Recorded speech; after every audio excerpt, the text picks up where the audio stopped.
Computerized Start is brought to you by my awesome patrons on Patreon, and by your tips and memberships on Ko-fi. These and other channel supporters make my live streams possible. You too can become a channel supporter with tiers starting at just $1. And as always, thank you for all your support, including sharing, chatting, liking, and subscribing. Now roll that famous logo animation!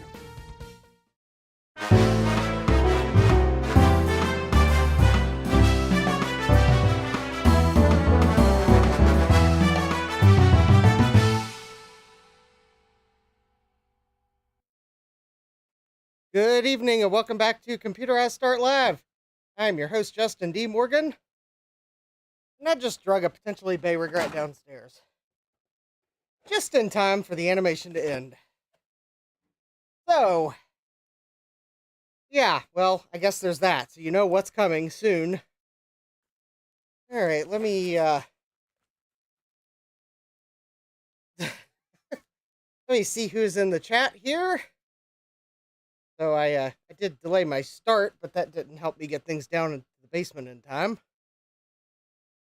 So here we have Thomas Armstrong. Hi, Thomas. We have Andy East Coast. Hi, and welcome, Andy East Coast. Asking, does your area lose power storms during thunderstorms? Sometimes. All the lines in my subdivision are buried, but that doesn't necessarily mean the ones outside the subdivision are, because a lot of them aren't. And I have a UPS with a marginal battery, so sometimes it just decides that it's going to not be an uninterruptible power supply, and it becomes an interruptible power supply when the power browns out. And I need to order batteries for my UPSs. I didn't want the stream to summarily, disconnect. We have Stian. Hi, Stian. We have Jesse, I8386SX. Hi, Jesse. Or you could randomly lose power when there is a cloud in the sky. Yeah. Let's see here. Stian says, I'm enjoying this live stream from inside my new toy. I bought a Prevost motor coach today. Awesome. We have MMU Man. Hi, Francois. Let's see, the nice thing with having a 2-minute, 30-second intro is people can say goodbye elsewhere when the stream starts and still not miss a thing. Yes. We kind of have a Retro Tech Chris. He's kind of here. Hi, Chris. And we have SadMac356. Yeep. Hi, SadMac. And you can see I remembered to turn the dinosaur on, even if I forgot to put my phone in my pocket. So hopefully I don't need my phone. I also remembered to grab a bottle of water from the refrigerator. It's not coffee, but it could be. YouTubers can't point. It's not coffee, but it could be, with tips in the tip jar. The coffee link is in the description. And of course, there's also the super chats and super stickers and whatnot.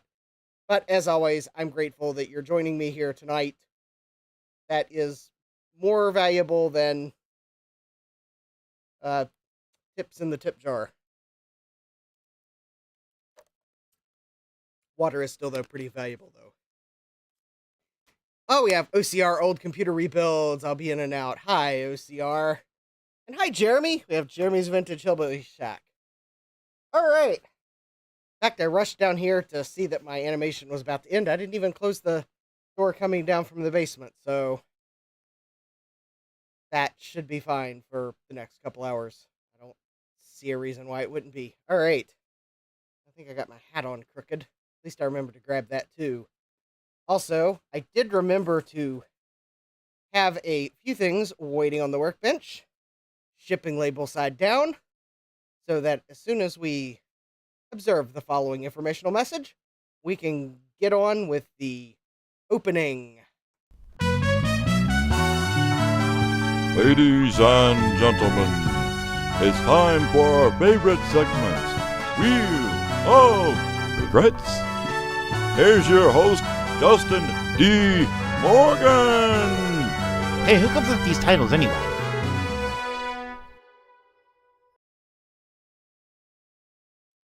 Yes, I have a feeling this may be about the only Wheel of Regrets for this month, because most everything arrived already, and when you see one of the items, it was the big ticket item for the month. So, we have a small stack, and one of the items I opened because I was kind of worried what actually was inside when the customs form on the box said it was a computer booklet or something like that. Had me kind of concerned that they shipped the wrong item. OCR says, I do like what you've done with the basement. Ah, we have Sylvestron. Good morning, Sylvestron. Francois says, trying to fix the ribbon for the touchscreen on the Newton didn't work. If it ain't broke, don't fix it. All right, well, this first item we have here, as I alluded to, there was a customs form, so you know that I am about to name somewhere not in the United States, and this month's country that gets mentioned is Germany. So hi to all my viewers and eBay sellers in Germany. I do not speak a lick of German, so I can't greet you in the German tongue, so you'll have to put up with my English. And as I mentioned, the customs form said computer booklet or something like that, so I had to open it to make sure it had what I was expecting, which was not a booklet. And Jesse says, my stuff is going to random places and or being delivered at a snail's pace. Oof. Oh, I take it that screenshot you took on Facebook going between Arizona and Philadelphia was something that should have been going to you? Because for shipping to the Philadelphia area, that was quite impressive shipping speed, but going to Wisconsin, I'm with you. I think they took a wrong turn at Albuquerque or something. Jesse says that's one of them. Well, Jeremy, I would, but I hope that means thank you. Jeremy says, how about telling the German speakers Danke? I'm sure I butchered that. Ian says, I can help you with German, a simple, and then some word that is not simple will do. Hello. Hello. OCR says, hello in German. Yeah, it does mean thank you. Anyways, we have a new bus card, but this is not just any new bus card. No. This is a Trident card. Sylvestron's giving me a pronunciation. Don K. Schoen. All right, thank you. Now, you're probably saying, now, wait a minute, Justin, that's not a Trident chip. Well, not every Trident card has a Trident chip on it, but indeed, I finally found what I'd been looking for, and it was the elusive Trident card from Apple. I think... No, Stan, it's not the 824 GC, it's the 4.8. I think the early versions of the 4.8 card were labeled Trident. I think that was their internal development name. But most of the ones that show up don't say Trident, they just have the part number. So something tells me Apple may have been forced to remove that. Stan says, I didn't know Apple made a Trident card. And in reality, that's not a Trident chip. It's, I think it's an Apple ASIC that Toshiba made for them. I think it's just a code name. But anyways, I finally found one. It says Trident. I'm pretty sure I overpaid for this card. But you all deserved me to actually track down and find the elusive Trident card for Apple computers. And actually, once I then realized which monitors this supports, I realized that now I don't have to go track down the 2-page display card, because this video card will actually support the 2-page display. It might be overkill for it. But anyways, Jeremy says, as much as Trident goes... can't even read the chat correctly. As much as Justin goes after Trident things, I'm wondering if a Trident should be in his logo. No, I do not want to be known as the solely Trident guy. But I'll run with the memes. So anyways, thank you to this eBay seller for packing it carefully. I don't know why it was called a computer booklet, but I'm going to assume that was just, it got lost in translation. Trident Justin, yeah. Stian says, I think Trident has been mentioned in every live stream of his that I've watched. Yeah, you buy one Trident card from Illinois Electronics. Yeah, I know. All right, so let's go through the rest of the eBay potential regrets.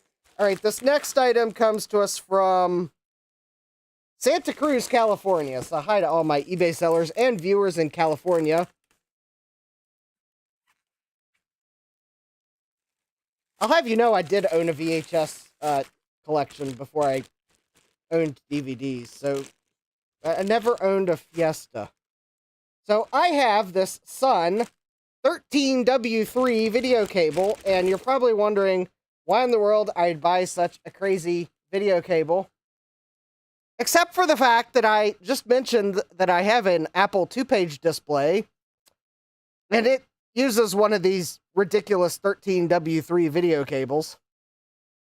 I have a portrait display from Apple. It uses one of these ridiculous 13W3 cables.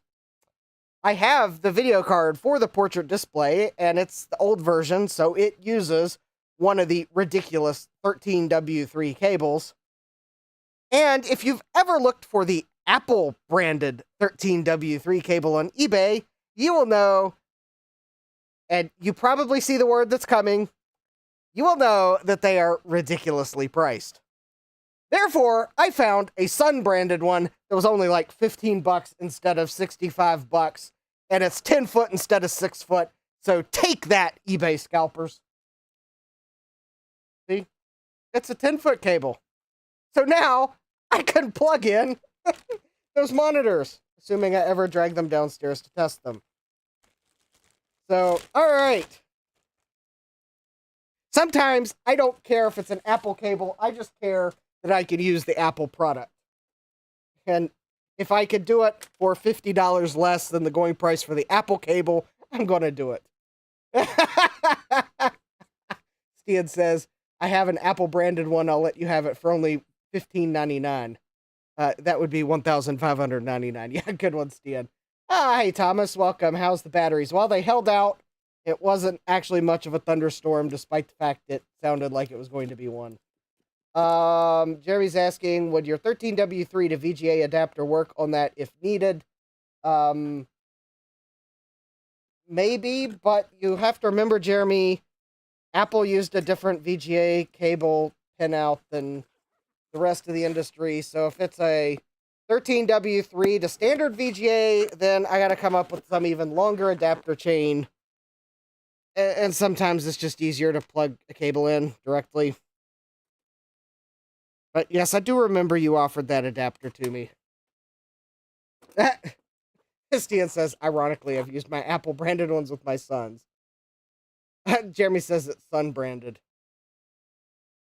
Jesse's pointing out Festiva and Fiesta are two totally different cars. The former is a mutant from Ford/Mazda, manufactured by Kia. Current Fiesta is a time bomb made by Ford. All right, sorry, car enthusiasts out there. I was too excited to get to this item that I bought from Wisconsin. So maybe I should track it to see how suboptimally it came to me. So hi to all my eBay sellers and viewers in Wisconsin. See, Jesse, I haven't forgotten about your state entirely. They do occasionally show up in my eBay feed. All right, and what do we have here from Wisconsin is probably going to be an eBay regret. In fact, I regretted it as soon as I saw the packing job because, yeah, they packed it in that size of a box with a little bit of bubble wrap. But the astute among you are probably realizing what this is, and you're probably wondering how much I paid for this. And I will give you a hint. This was on auction format, not buy it now. I will give you another hint. It was listed as for parts or repair. And I will give you another hint. I sniped the auction. Jesse says, Well, you did snipe that LTE Elite from Green Bay, lol, yeah. Stian guessed it. Yes, this is one of those 5 1/4, 3.5 inch combo drives, like the little Dell Netplex would have shipped with. Sylvester says, "Sniper, get down." So I think my winning bid on this was like,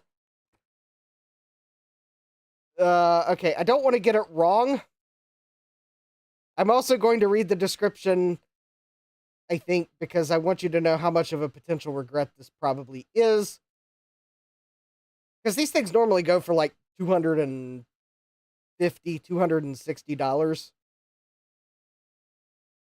Yeah, let's see here.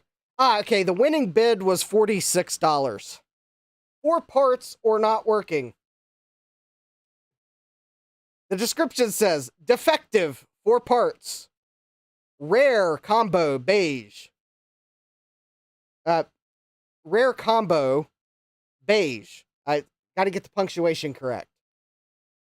3.5 and 5 1/4 inch half height floppy disk drive, TIAC model FD 505000U, part number 19307-576-00, serial number 1088300Y0, fits 2 floppy drives, 3.5 inch and 5 1/4 inch in the half height space of 1. 4 parts, tested defective, motor spins but no other action, sold as is defective. See photos. And Ian says, TIAC makes good drives. Jesse's asking, was it Mercer, Wisconsin? No. Milwaukee. So I'm hoping that maybe it just needs a head cleaning and lubricated. Sylvester says, I'd be surprised if the 5 1/4 inch wasn't fine, but the 3.5 inches, yeah, 3.5 inches broken. Yeah, this looks like the 3.5 inch mechanism that my oscilloscope had on it that has been welded to the top of a 5 1/4 inch drive. And actually, if anyone's wondering how that 3.5 inch drive's working out in my oscilloscope, I tried cleaning it and lubricating it many times and finally came to the realization that it thought that track 0 was in the middle of the disc. And it would step track 0 through like halfway through the disc, and then it would go to the actual track 0 for like track 40 to 79. And I realized that at that point, if the floppy drive thinks track 0's in the middle of the disc, there ain't no way to fix that. And I have not been able to find the actual replacement part on eBay for my oscilloscope, so I found a GoTech that works with it, and I think I need to have someone make a 3D printed case for it so it actually properly fits. Sylvester says, if only someone made and sold a laptop-sized 26-pin FDD emulator. Yes, if only. Thomas is asking, combo spindle motor for both discs. No, I think the 3.5 inch drive has a separate spindle motor. We might plug this in to see what it does. Ian says, I built myself a floppy imaging machine using separate 3.5 inch and 5 1/4 inch drives. Oh, the thing about the Dell Netplex is it has only one 5 1/4 inch bay. And when I found the opportunity to grab one of these for 40 some bucks, even if it was defective and for parts, and actually I think I might see why it's not working, and it might totally be repairable.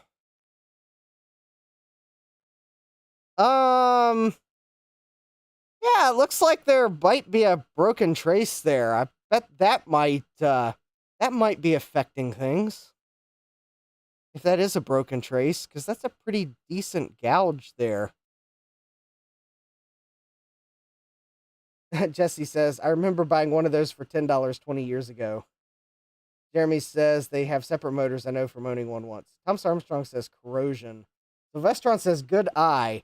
Anyways, we will have a stream where I try to repair this for the Dell Netplex, because this is... I was thinking the drive that shipped with it was a bit more beige than this, but it probably is about right. So anyways, there we go.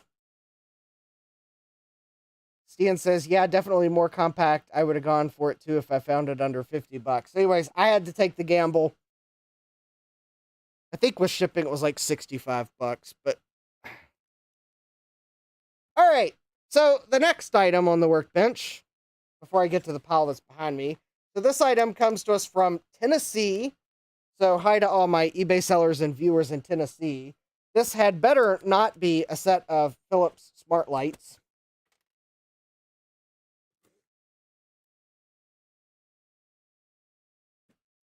And if it is, it better be the most awesomest set of Philips smart lights to distract me from the item this, I think, actually should be. But we'll find out in a moment here.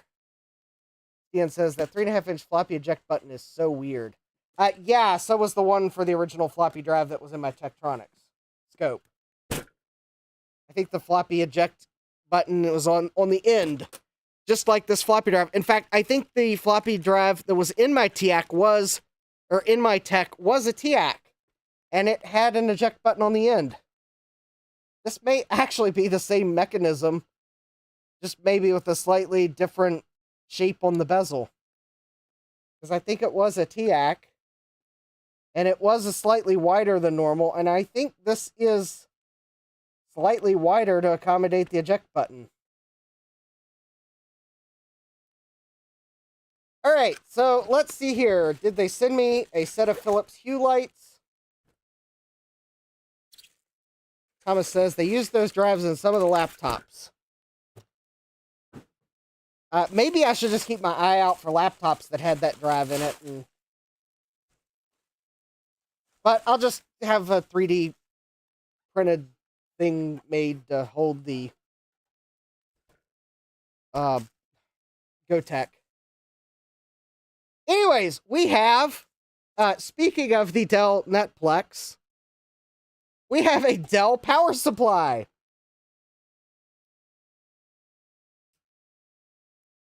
Does anyone recognize the switch? I believe this is the actual power supply that would have shipped with my Dell Netplex, including with the switch on it.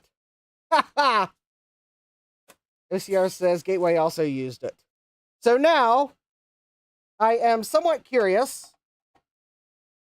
Is this power supply literally baked inside? Which, if you saw my stream where I looked at the power supply for the Netplex, you'll realize that it was quite sad inside. So now I'm going to open this one, and I'm going to see if I got burned or if I potentially have a replacement power supply.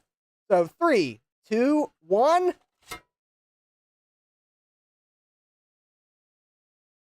Well, that is the weirdest color PCB, but at least it doesn't look like there's a giant char spot in the middle. All right, so this power supply might actually be worth something. Yeah, it's not... I mean, it is somewhat darker than a normal PCB, but it's not charred there in the middle, so... All right. Sylvestron says that looks better.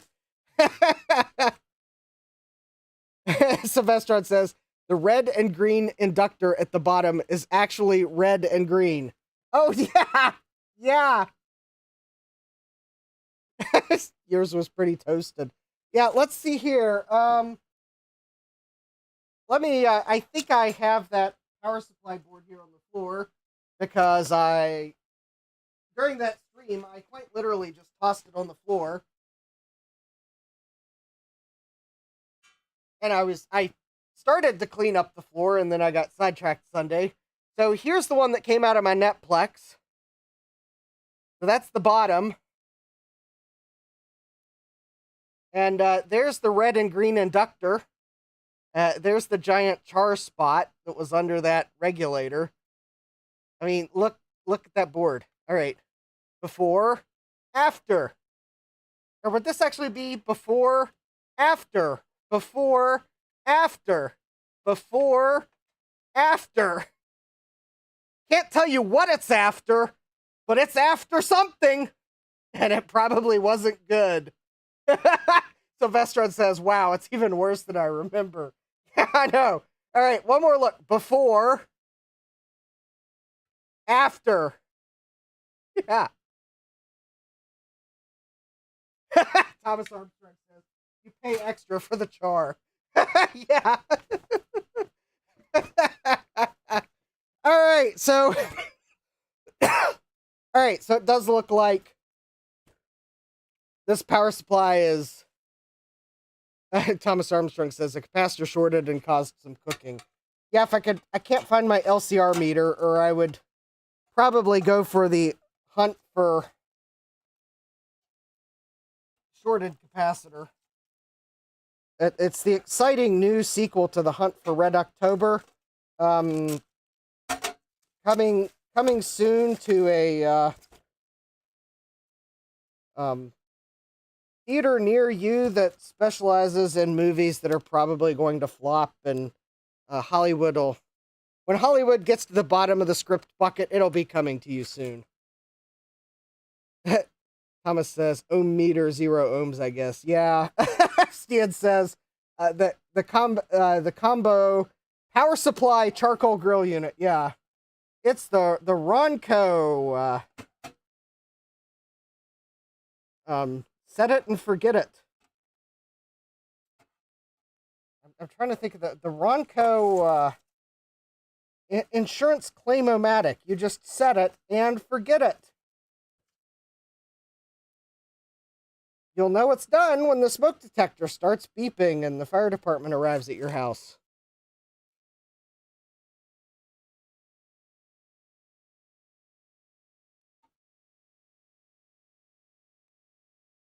Yeah, Thomas says reefa smell not included. The reefa smell sold separately.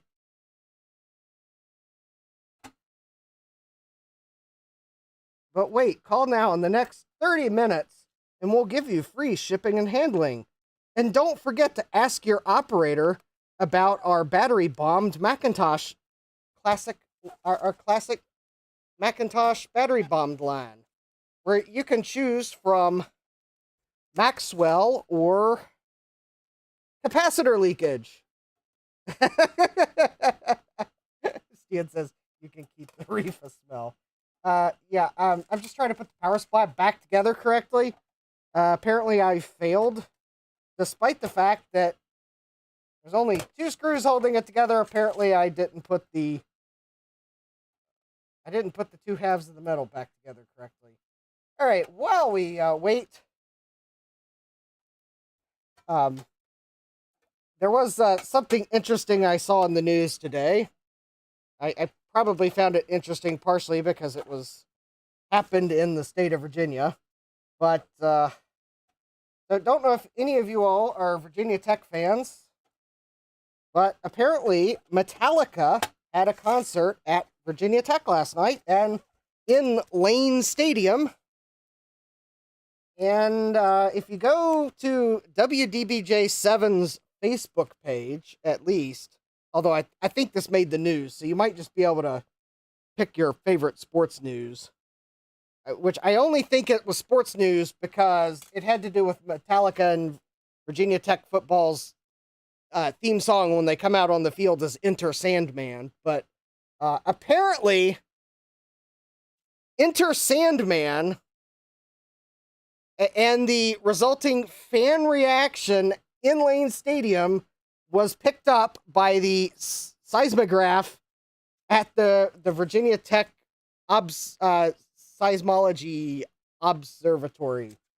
So Although, so you can see the graph and you can kind of see where obviously the other bands were playing their songs and where other Metallica songs are, but you could tell when they started playing Enter Sandman because it just jumps incredibly. Sad Max says, "Oh, that's epic." Now, of course, should point out I did, after seeing that obviously there was that it got picked up by the seismograph, I did go to look at what it might have been rated on the Richter scale. And actually, despite the fact of how impressive it looks on the chart that got shown, it was less than a 1.0. So there was no risk of it getting reported as an earthquake before someone realized it was Metallica.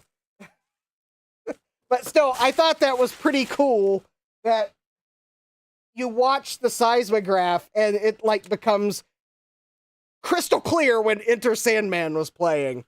Because they apparently played it. They played the recorded version at the beginning when Metallica came out, like exactly how they played at the football game. But then they actually played it live near the end of their set.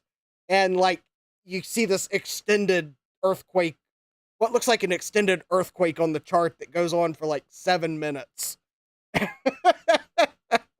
Which is probably partially the clue on this chart that it's not an earthquake because it went on for 7 minutes, but still, it's pretty impressive that there was enough fans jumping, and I guess the bass was loud enough that the seismograph that was about a mile away from Lane Stadium picked it up so clearly. Stian says, that's some serious fandom. Yeah, seriously. To which someone at work asked me, well, what about a Taylor Swift concert? And actually, interestingly enough, despite the fact of Metallica pulling that much, apparently, according to one source, and I forget which news source it was, Taylor Swift concerts show up even larger on a seismograph if you got one that's close enough to the venue. Because rock fans usually, like, shake their head. Taylor Swift concert, and also because rock music isn't necessarily the same beat and whatnot, but Taylor Swift concerts, because of how they choreograph it, and it, like, usually has, all the songs have a very close meter to them from each other, fans are usually jumping up and down. So for a same-sized number of Taylor Swift fans, unfortunately, they show up more on a seismograph because they're usually all jumping, whereas a lot of rock fans are actually just shaking their head, and that doesn't pick up on a seismograph. So I was like, that's boring. Okay, moving on to the next item. I'm not a Swiftie. I just thought I would give some balance to the fact. All right, good night. All right. Or good day, Sylvester, and we'll talk to you later. All right. This next item here comes to us from North Carolina, or as my parents would say, North Kakalaki. So hi to all my eBay sellers and viewers in North Carolina.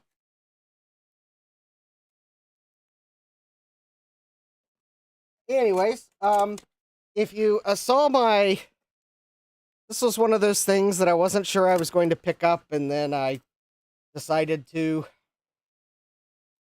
This also,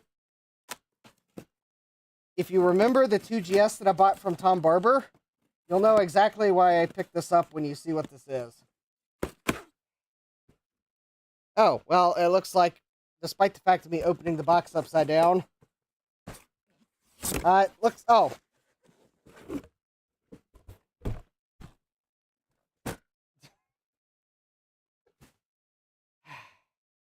Yeah, Jeremy says, I'm not a Swiftie either, yeah. Stia says, oh, I hated those. Well, I know, this is probably going to be awful. But the 2GS that Tom sold me has the Apple II card for the scanner that is in this box. Oh, neat. There's actually a Logitech, oh, actually, that's cool. I think that's the, like, photo pad for a Logitech scanner. Neat. We have the user's guide. We have the Apple II software on both 5 1/4 and 3 1/2 inch. But wait, there's more. Ian says it was impossible to get a straight scan. Definitely one for the wheel of regret. It also has this wonderful OCR software that will probably be fallible, and the digital eye scanner scan utility. These may actually be PC discs, because the one thing this was missing was the Apple II card, but this does include the PC card, so you know we're going to test that too, and the scanner.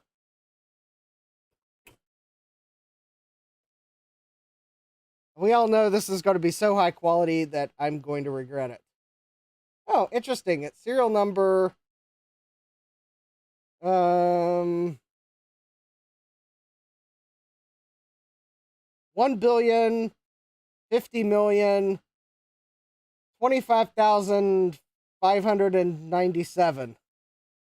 Something tells me that this is probably only like number 25,597, if that. Ian says you might be able to print something printed in 72 point font or larger. Yeah, I know. I'm probably going to regret this. It's probably something that as a kid I would be like, oh cool, I can scan things into my computer. And now as an adult, I'm going to realize why despite the fact that I got this fairly cheaply, it was like $20, I think. I probably still overpaid by like $20.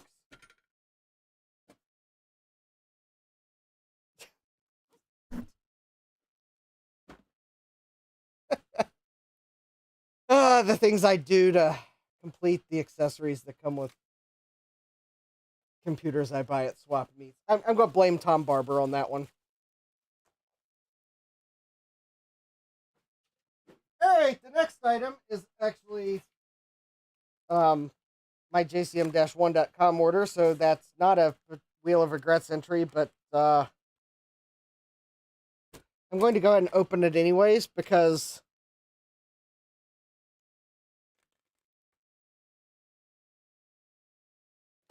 the last item's just so large.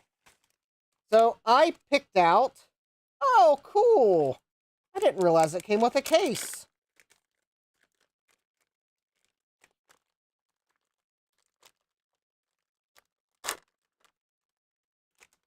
I've got one of those Pico Micro Max. Maybe I did order the case with it. Anyways, there we go. It's a Pico Micro Mac.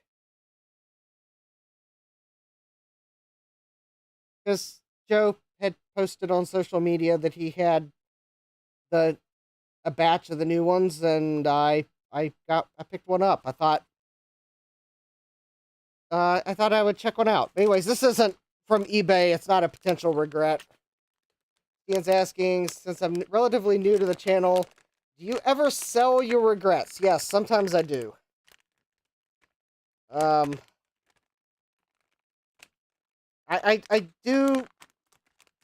do sell stuff on eBay.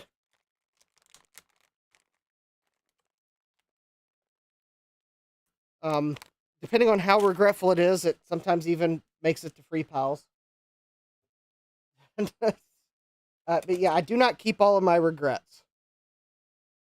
Generally, my rule is, just if anyone's ever wondering, if it's something that you give me, I will keep it.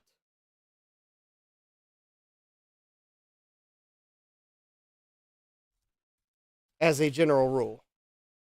And if I'm done with it, if you've given it to me, I will usually pass it along. Now, if I have to like sink a bunch of money in it to repair it, I will probably pass it along for what I have in it to repair it. Because I can't necessarily, depending on what I've put into it, repair it, I can't necessarily like give that away. Now, if it's cheap parts, I'm probably still, when I'm done with it, I'll just give it away. But if I got to sink money into it to repair it, then I'm probably going to pass it along for what I've got in it. Jeremy says, suggestion, put a link to your eBay store into your description of your streams and or your channel info. Well, at the moment, Jeremy, I don't have anything listed, so I'll keep that in mind for when I list things. But you can go to jdmcs.net for my socials, and my eBay store should be listed there, and if it's not, then either no one will point it out to me offline, or everyone's going to point it out to me offline, and I'll add the link. Yes, suggestion seconded for what it's worth. All right. I will try to get that link on my socials page and probably in the description, but don't expect it to show up in the description until I have actually list some stuff again. At the moment, there's nothing listed on my eBay store, so there'd be nothing for you to look for. But yeah, generally, if you give me something, then I'm going to, when I'm done with it, I'll pass it forward, unless I've had to sink significant money into it, and then I'll pass it forward at cost. I'm not going to profit. What I'm saying is I'm not going to profit off things you've given to me. Now, if I buy something, though, I reserve the right to sell it. Jesse says, dumpsterfire.net. Oh, wait, that's my eBay store. Oof. Oh. All right, so we have one more item. It is probably not going to fit on the bench very well. I probably should put something over top the address label so that I don't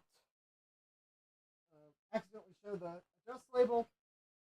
It just arrived today, so hopefully it's not a broken mess of plastic.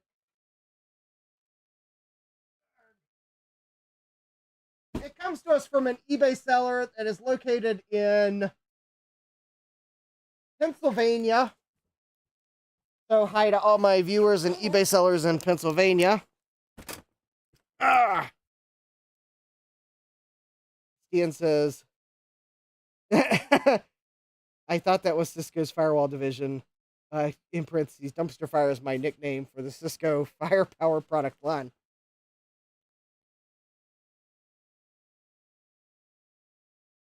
Jesse says, I'm glad I'm being cleaned out this week. I have a feeling the brake line replacement is going to hurt.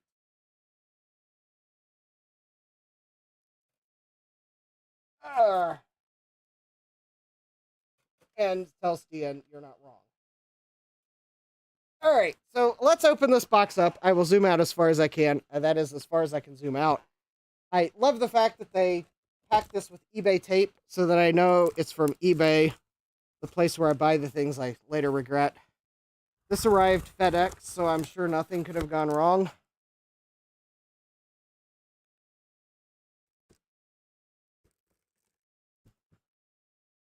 I mean, at least it is packed in a heavy-duty Lowe's box, so they might have known something about what they were doing. This also is like my big purchase for the month. Don't expect me to buy anything the rest of the month, because this was like my big eBay purchase for the month. And we're not even halfway through the month. Okay, I am not I'm not worried yet, because the case was ajar in the eBay listing, but well, that kind of gives away what this probably is now, doesn't it? I can't even see the chat. So, someone please lob in a Trident card guess to make me feel better. Oh, and pay no attention to the blue here. It's probably a ruse until I pull the box out and you realize you're right. All right, let's get a little more of this paper out so I can hopefully pull this out of the box. I am hoping this is not a potential regret. I've been looking for one of these for a while. Not necessarily this exact computer. In fact, I was not necessarily looking for a whole computer. I bet I just bumped my webcam. Sorry about that. All right, let's see if I can't get this box off the bench without showing the address label. All right. Oh, yep. We can now see the beam on the ceiling. You know that I now have a... Yeah, I've got a ceiling in the basement.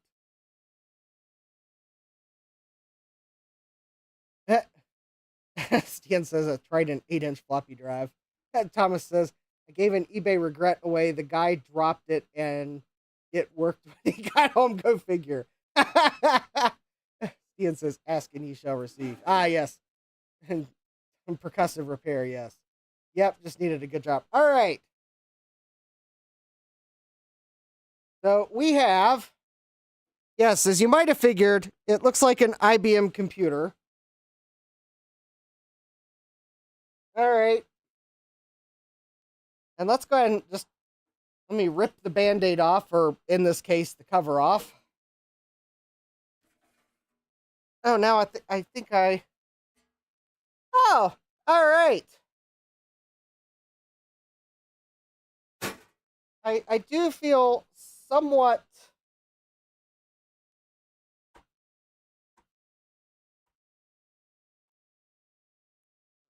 disappointed because the eBay seller did say it was a dual Pentium Pro system. And, well, they were technically correct, but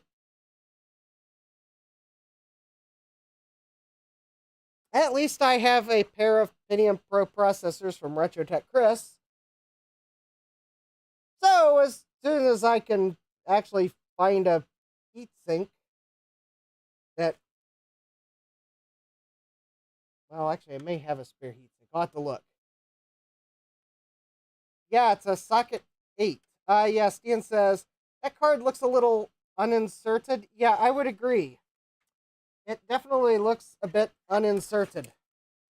Let's see what this card is, and then we'll rate the regret level of this. I can find a flat-bladed screwdriver. Because this is an IBM, so of course...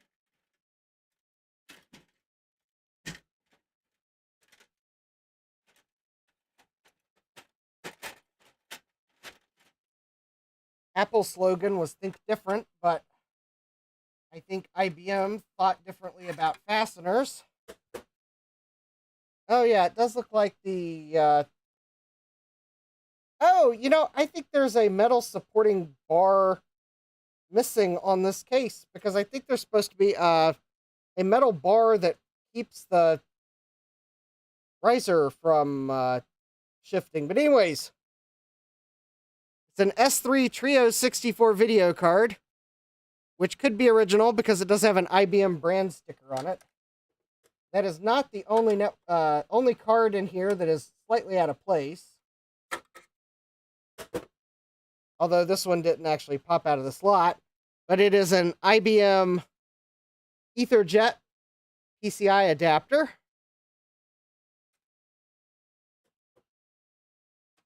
I'm hoping the riser card is okay. All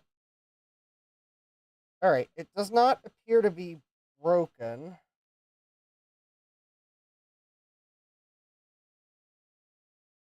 And I don't think it's warped. All right, so maybe it's fine. All right, finding the metal bracket for this case may be a challenge, though, because I think there's supposed to be a metal bar.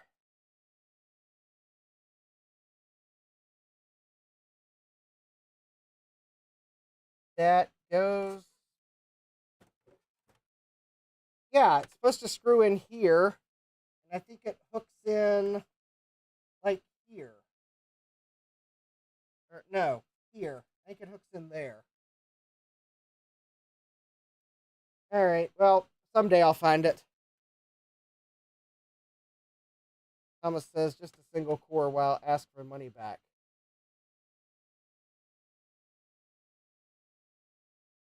Jeremy says you are correct.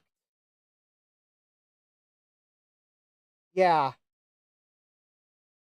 Oh, that's fine, Jeremy. I turn on caps sometimes by accident too. Yeah, okay, so there's a metal bar missing in this case. At least the plastic isn't broken. I'll at least give it that.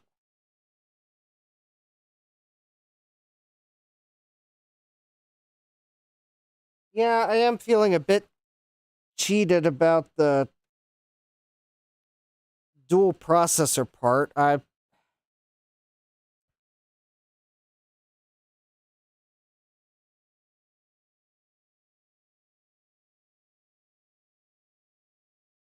Oh, I know why the case was ajar. The case is locked. I bet they forced the case open. I think little do they know that. Oh, I bet. Okay, I thought that was easy to jimmy it. Yeah, at least it's got the socket. It doesn't have the VRM, but it does have the socket. I think I've got some VRMs. I do have a pair of CPUs. They are 180s and not 200s. I think this processor is a 200. So, at least in the short term, it'll be a downgrade. But at least it's got the socket.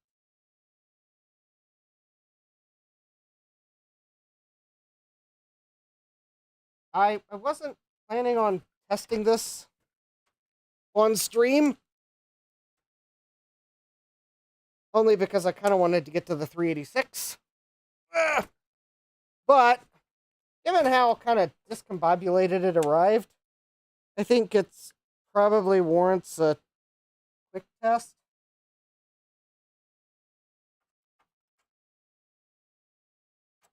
I really don't know what this piece of plastic here is that's in front of the fan. It looks like it belongs somewhere else. All right. Okay, so this does not have onboard video. All right, I am going to put both cards back because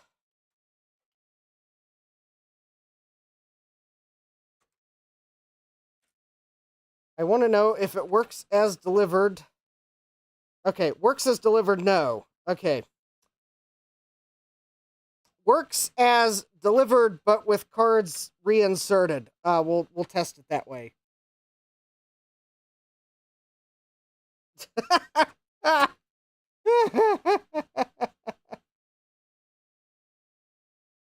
Chris says, I'm driving into DC tomorrow. I should head south and stop by L&Y Electronics afterwards. Well, Chris, if you do stop by L&Y,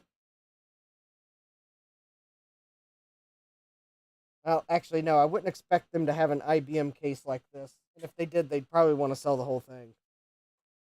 I'll keep an eye out for the metal bracket and at a swap meet. Or probably in all reality, it would be just watching out for a case. Although, I wonder if that IBM PC300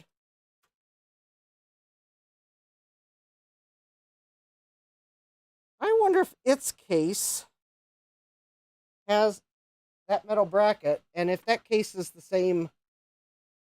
No, actually, I think it's wider. I don't think that bracket would fit if it's there. Oh, Jesse was asking Chris if you'd have any money left over after paying tolls. And Chris was pointing out that it was only $12 on the way home.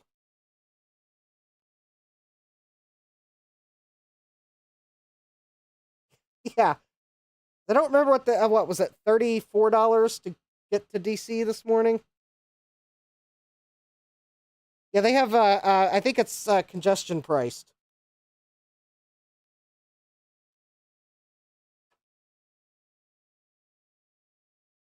Chris says, "I bet Bill could machine you one."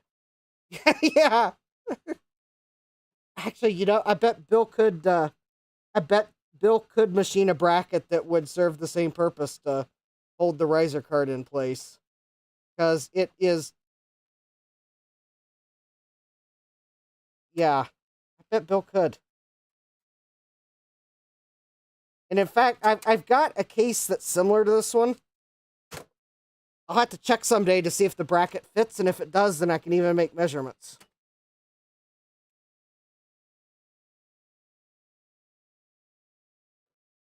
Although, it's only really a problem if I need to reship it.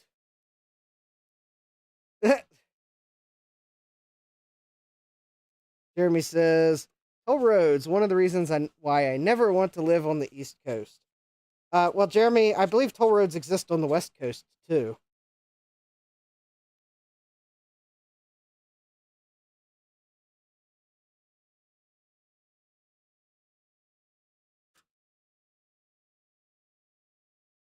In fact, maybe I'm cynical, but don't give them an idea or they'll put a toll road anywhere.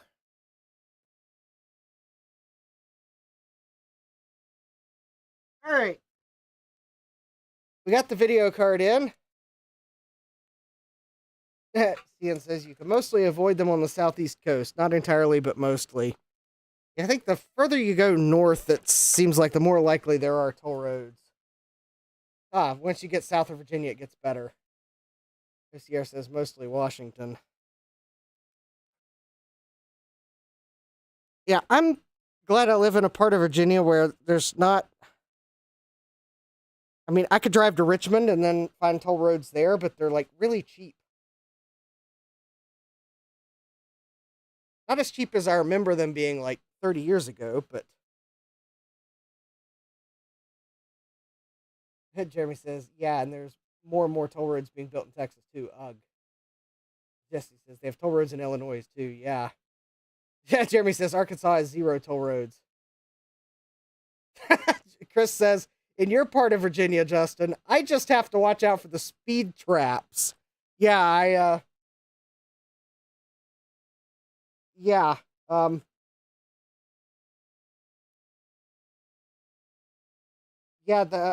funny enough, though, I had to drive north, and granted, it was after 5 p.m., but the cop wasn't parked there yesterday evening after 5.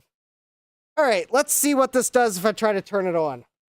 I was actually somewhat disappointed. I thought he stayed there until it got dark, but I don't know. Maybe he had something to do yesterday. 3, 2, 1. All right, we got fans.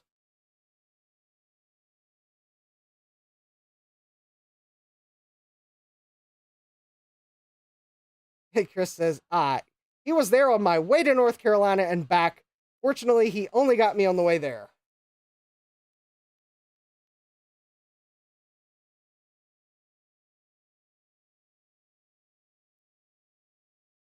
Yeah, there's like a,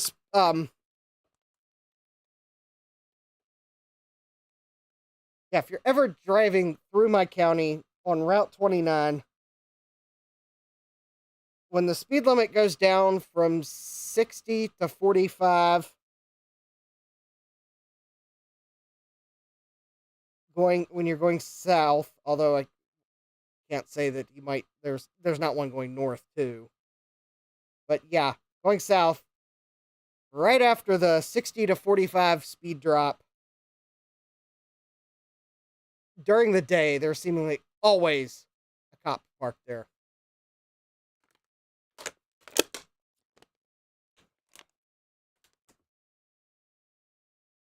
We have post. We also have a configuration error. Configuration changes occurred, yes. I also don't have a keyboard plugged in. Because actually I was half believing this was not going to power up.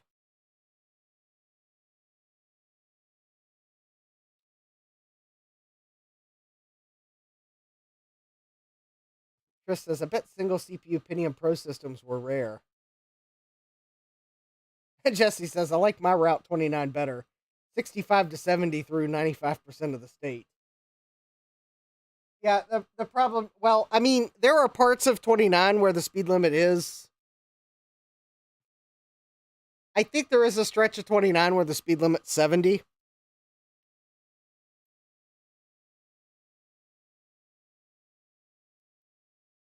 I think. Maybe it's 65. I've only been down that way once. They got like a stretch of bypass north of Lynchburg. And yeah, further. Okay, Chris is saying, yes, there is, at least further south. Yes, I was thinking that there was a stretch where it's like a new part that they built to be able to handle faster speeds. And yeah, it's like a limited access part of the road. However, you also have to realize Route 29, given how old part of it is partly why the speed limits are the way they are.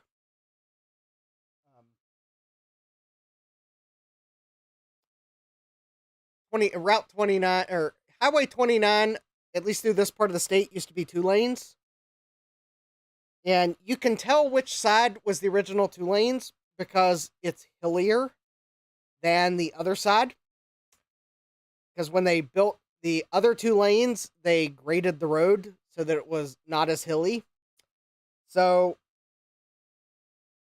the original Route 29 is actually slightly longer than the new side because they graded the new side better than the original 2 lanes. Chris says, oh yeah, I noticed that. Different road grades. Yeah. The hillier side is the original side. That's the original 2 lanes. And because, yeah, they, for most of it, they haven't gone back and regraded the original side. Now, there were a few stretches where, due to the number of accidents, they have regraded the original side.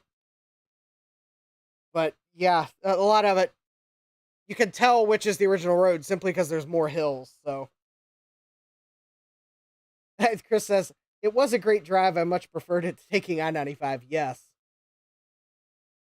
And Jesse says, mine is almost all 4 lanes. It's probably the busiest state highway in Wisconsin.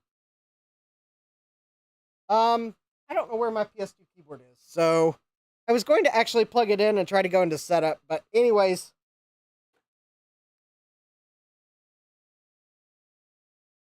I think this dual Pentium Pro system is working. Although dual in the fact it has 2 sockets, there's not 2 CPUs installed. So, bah humbug to whoever originally purchased it. I guess they were trying to save a few bucks. But at least RetroTech Chris sent me a pair of Pentium Pros that match. So we will make this a dual Pentium Pro system. Just not tonight. So, all right, at least for I probably overpaid for it slightly because it was listed as a dual Pentium Pro system and it only has a single processor. Now I'm going to look at the eBay listing.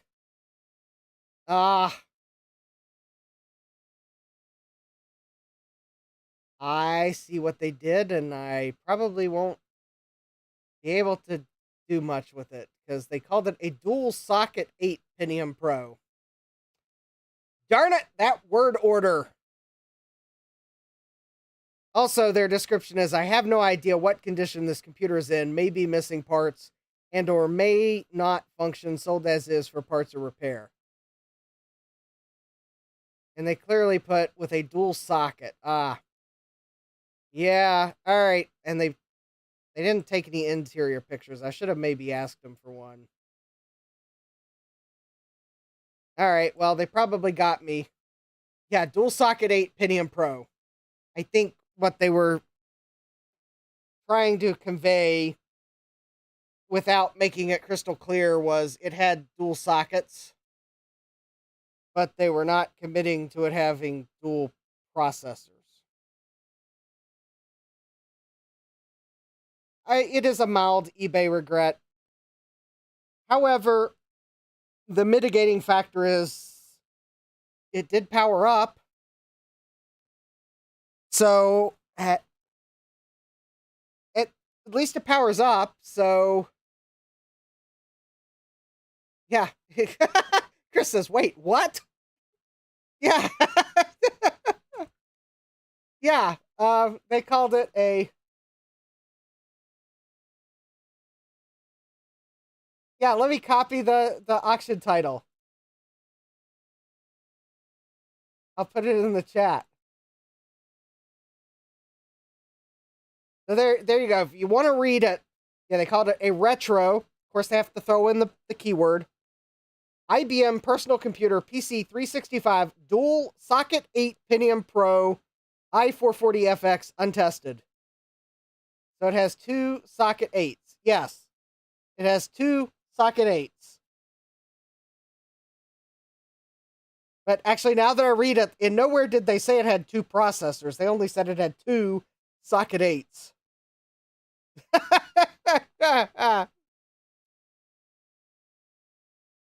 Yeah, that's why it's a mild regret. They got me on the words. I would have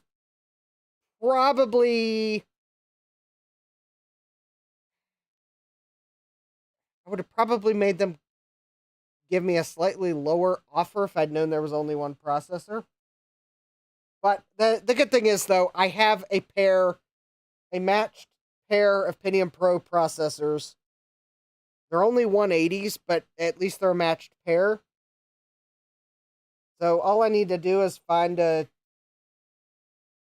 heatsink, and we can install 2 processors in this system. Anyways, all right, I think that pretty much wraps up Wheel of Regrets. So we will get to repairing the 386 just as soon as I can set this to the side. Yeah, Chris says, got it. So it supports 2 processors, but there's only 1 populated. Okay, tracking now. I need to sleep more. Yeah. Yeah, so they described it, slightly weirdly described it as it supports 2 processors in their description without committing to it having 2 processors. Their word choice was, shall we say, a bit wishy-washy. Oh, Retro Tech Chris says phone was here. Oh, okay. All right. Oh, Chris says, oh, never mind. You actually got the system. Yes.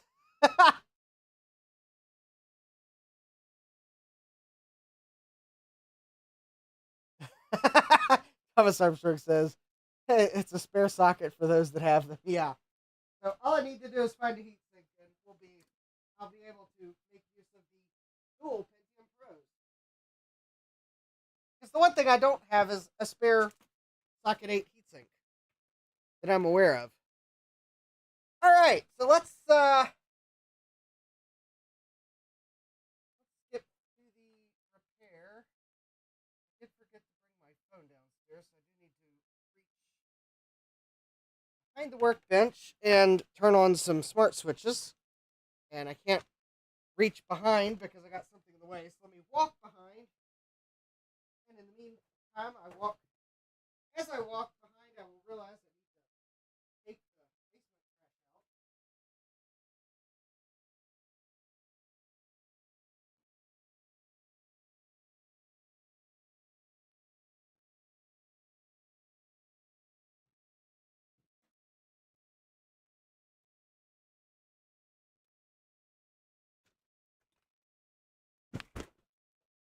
That was the other reason I delayed starting. Not only did I want to make sure I didn't, like, lose internet. I didn't think I was going to lose power, but I was kind of afraid it would blink and I would lose internet if the UPS shut off. Because I need to get a new battery for it. But I also didn't really want to take the trash out while it was raining heavily. Because Thursday night is the night I have to set the trash out. Francois says, yeah, the night is supposed to be used for sleeping. Oh, wait. Thomas Armstrong says, I'm guessing it's EDO RAM. Chris says, I need to be well rested if I head to LNY tomorrow. Yes, you have to be able to do the negotiating. All right, so we have the 386 DX20.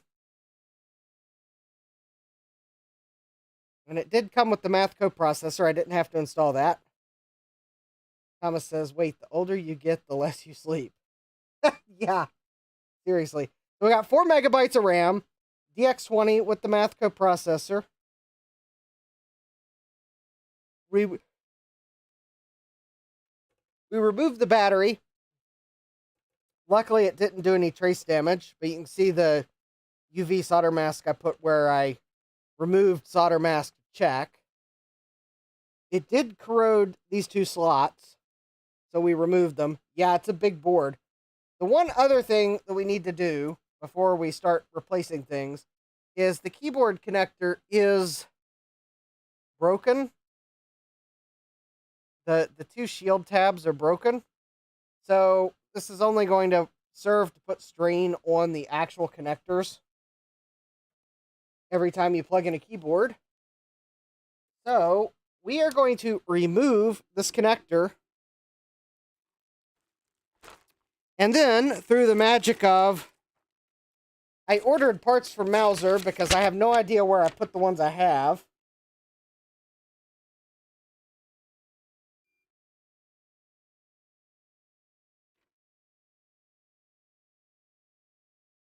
Yeah, early 386 vibes. Yep, it's definitely early 386.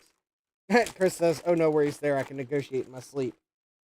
So I ordered keyboard connectors. I also ordered more keyboard connectors, but these are for the smaller pitch of the shield connector, which I don't need for this board, but I wanted to make sure I had a couple. And because I have no idea where I put them, I ordered the edge connectors for the ISA slots. And yes, you can still order these from Mouser. They don't call them ISA slots. You have to know what the size of the slot is.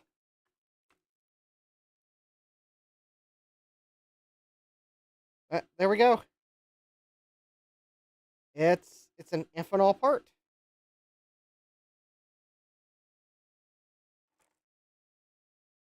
But there we go. It's 62 pins.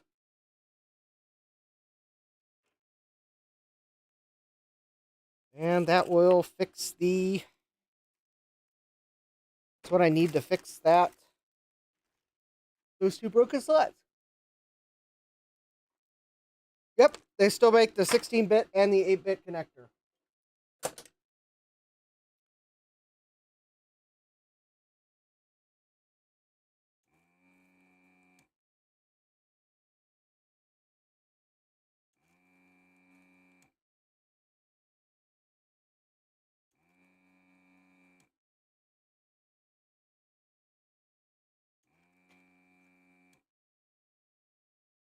There's no ground plane in this board, if anyone's wondering. That's why the solder is just coming out. Ian's asking, aren't those connectors used for various weird embedded stuff too? It has nothing to do with ISA. Yes, there's a lot of embedded stuff that uses card edge connectors. there's also a lot of embedded stuff that just has long support life cycles that might actually be ISA based, and there's still a demand for new connectors. But yeah, there's also things that they use 62-pin connectors.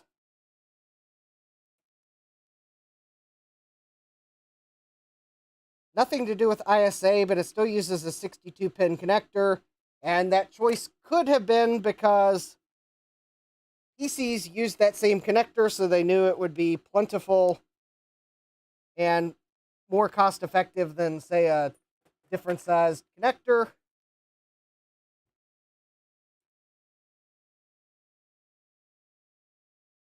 All right, there we go. There is no damage under that keyboard connector. I didn't think there was. The only reason I removed it is because, as you can see, both shield tabs are broken. So that was just going to put strain on this connector every time you inserted and removed the keyboard.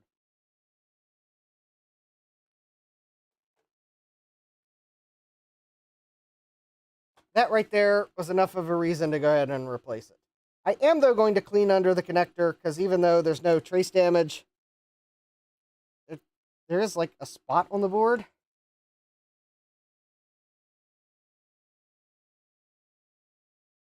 It might just be old flux. It could just be the fact the board is dirty. It doesn't look like corrosion. Anyways, we'll just go ahead and clean that off the board. I think it was just dirty. Anyways.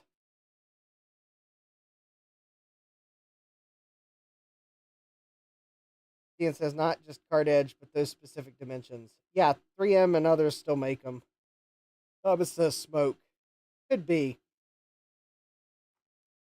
Could be from smoking.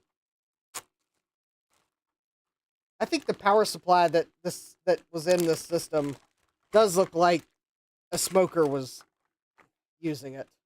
Just the way the dust kind of was clumping together and looks tarish. I still have yet to find my meter to be able to measure the caps in it to figure out if that's why the power supply doesn't work. All right, let's take this new DIN connector.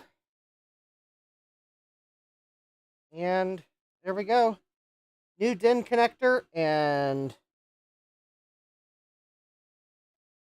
it fits. There is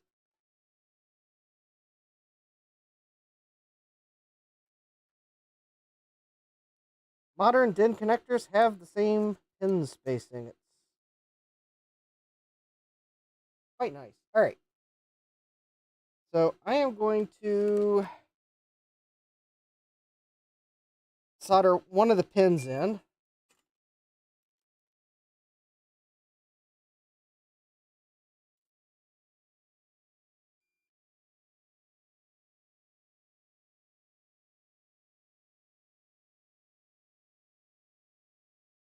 And I'll look to make sure the connector looks square.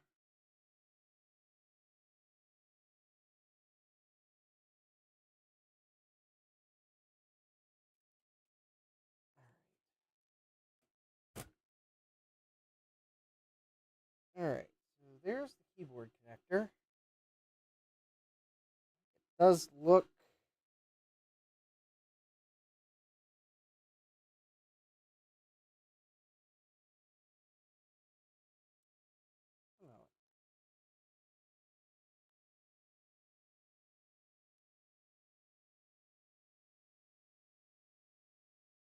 yeah, that looks.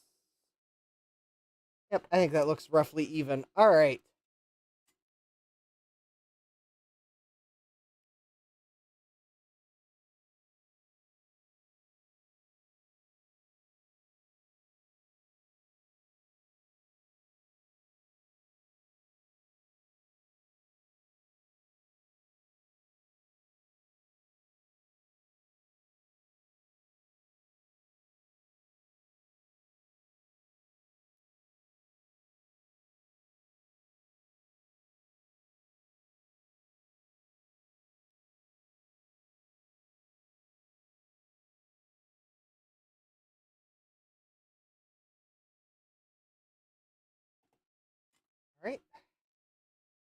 There we go.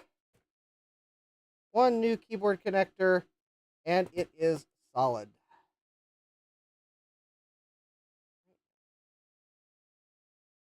That is not going to go anywhere. I'll clean the flux off when I get the connectors in. There we go. Now I don't have to worry about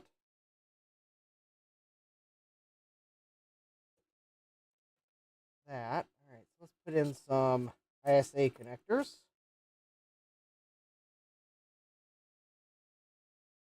I believe these are symmetrical.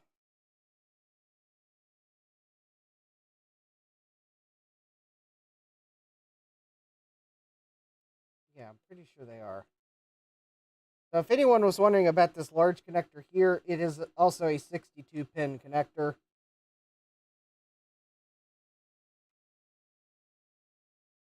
There we go. So there's 1, 2, 2 new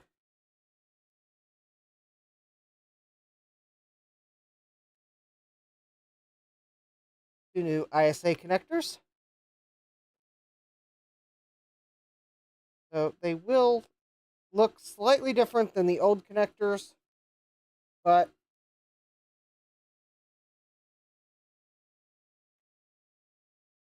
I think it would have made less sense to try to salvage a connector off of an old board and potentially damage it, removing it, than it just made more sense to just order 2, or, well, I actually ordered 3 new connectors. It was like, I either salvage a connector from something and potentially damage it in the process, or I just order 2 new connectors and be done with it. So I'm going to solder a pin in. All right, that'll hold the slots in.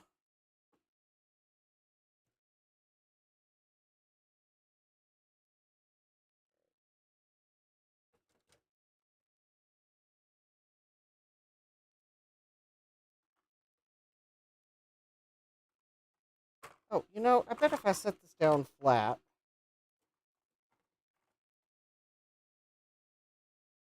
Oh, hold on. I'm trying to set these slots down on something. There we go.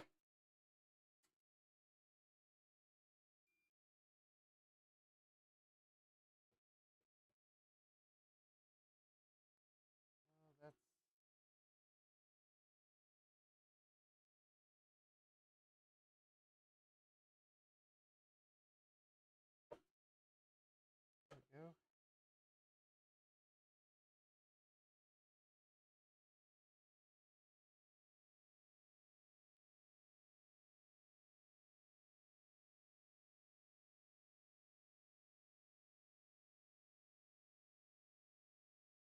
All right, here we go. I think the connectors are in. They're in flush.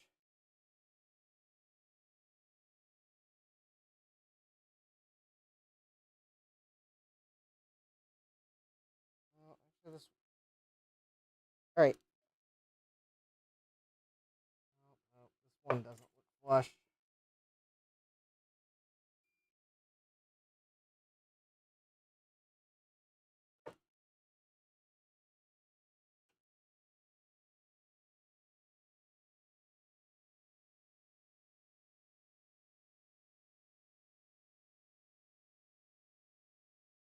All right, check it now. Yeah, now that actually looks correct. Let me see if I can find a card. I can't plug it in, but I can at least hold the card to and make sure it looks like it's. Oh, wait. I'd only be able to put an 8-bit slot there anyways. Still, I can make sure it looks straight if I can find a 16-bit card. which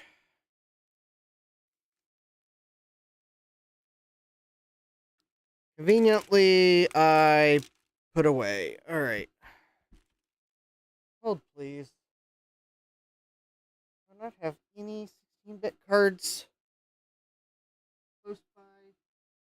Did I really put them all away? Looks like it.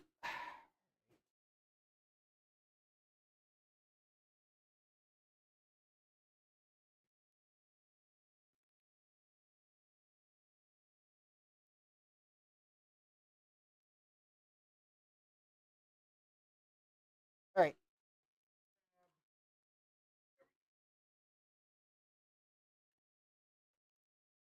There we go. I got the video card.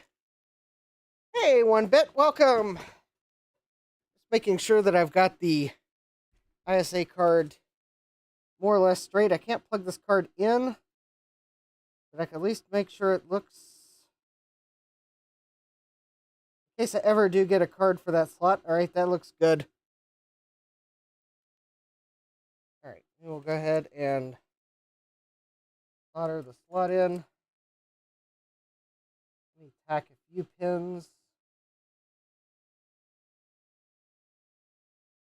That one. How about we'll get a middle pin there. Get a middle pin there. And an in pin there. And we'll get an in pin there.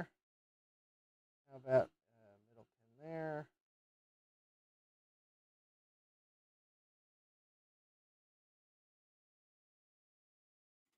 Let me make sure things still look good. All right.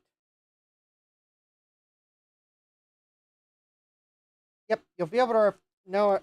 You'll be able to tell I replaced the slot, but you'll be able to use the slot.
Thomas says just print a label on it.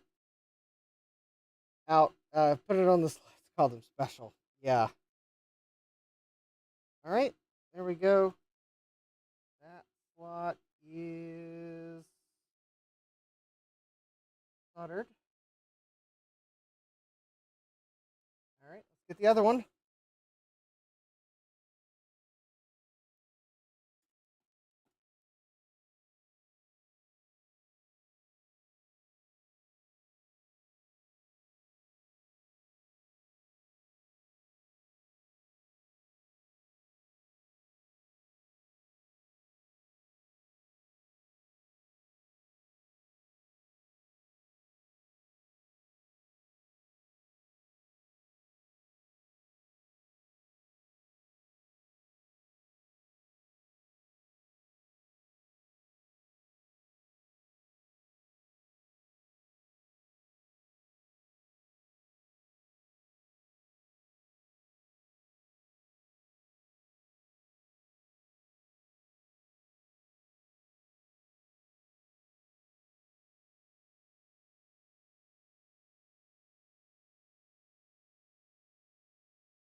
And we've got one more row of pins. Good night, Francois. Future retro people guessing.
There we go. 2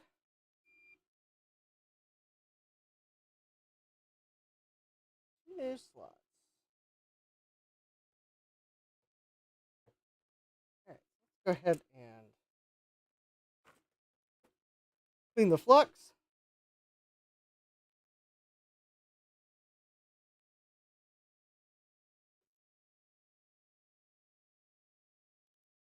Should be fairly easy to clean because I didn't use any extra flux.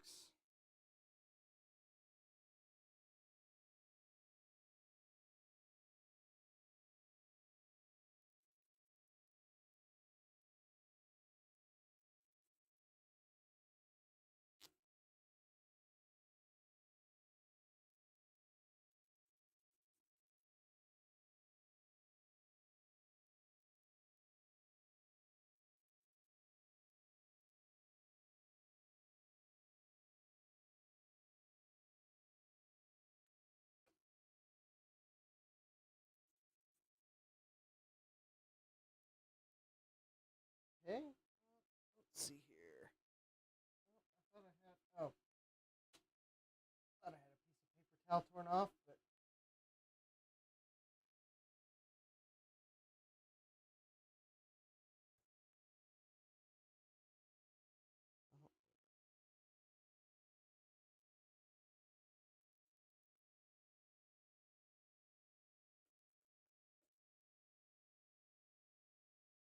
Well, it appears if I managed to wipe off ink that I guess I didn't realize was there. Oh well, the board had to be repaired. Capcom says, "Oh, I lost track of time." Well, that would explain why I didn't have someone to say is if that's a Vic 20.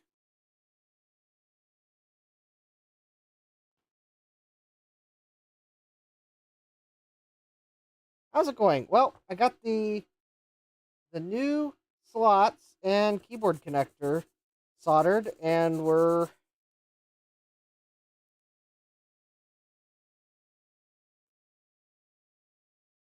probably good to give it a power up test. Although I was thinking that I should probably at least inspect the original power connectors. Maybe I will at least reflow the power connectors because sometimes on old boards, when you insert and remove power a couple times, they can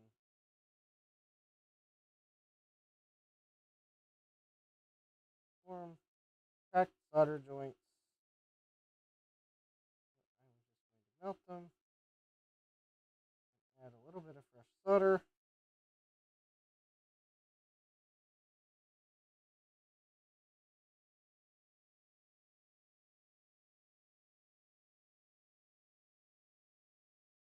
There's a new keyboard connector, so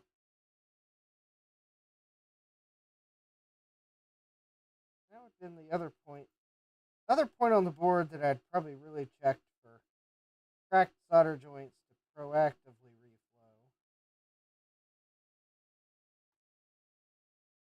There we go.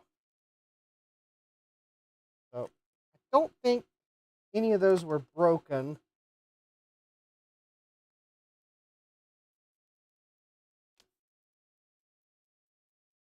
But like one of those things that just can't hurt. Well, I mean, it could hurt. You could hold the soldering iron wrong and burn your finger, but you know what I mean.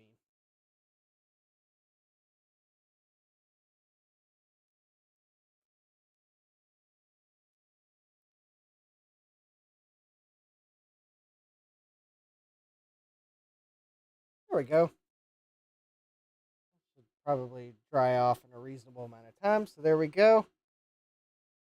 Here's the two new slots. There, and there. Reflowed the power connector. And then it's the new keyboard connector. Hi, Jean-Francois. Welcome. Go. Now, the keyboard connector, for those of you that just joined, the keyboard connector, the reason why I replaced it is the shield tabs were broken just from insert and remove cycles. I don't think the keyboard connector was corroded from the battery. It was just the shield pins were broken, so it would flex back when you inserted a keyboard, which can't be good for the connector. So I went ahead and installed the new one.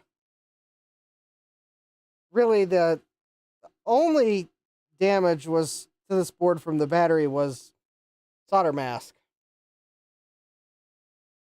And I guess there were some green pins on the ISA slots, which is why I replaced them. So there we go. It looks good. I was thinking we could do a power on test. I am going to need to find it. One that I know works.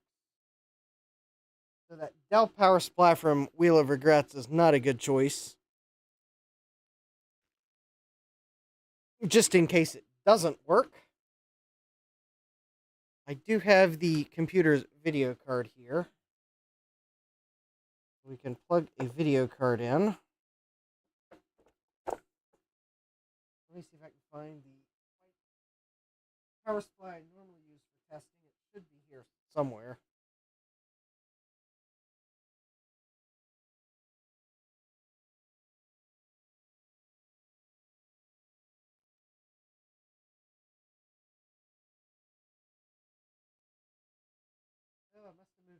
Dave stream as I was trying to find my LCR meter that I still have yet to find. Oh, there it is. I found it. Not the LCR meter, my power supply. The one that I use for testing. All right. There we go. It's an AT power supply with a, or it's an ATX power supply with an AT adapter on it.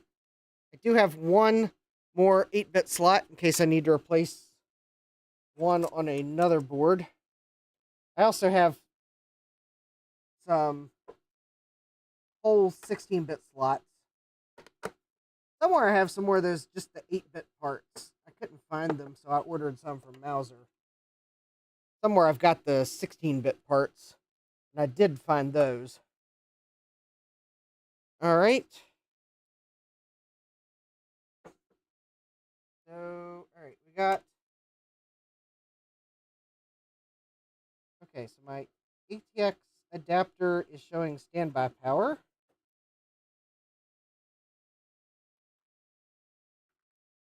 I don't like sitting that directly on the board. All right. Let me zoom out in case we... All right, 3, 2, 1. Hold on, 3, 2, 1.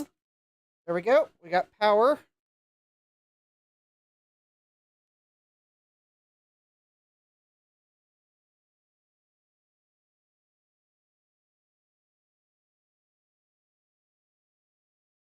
It's like the world's slowest post. Oh, hi, Callan. Callan, howdy. Welcome while I drive home. Luge here at the moment. Oh, yeah. We had some rain earlier this evening. That's why I delayed for 30 minutes. Thomas says it's flexing. Yeah. 4 whole megabytes.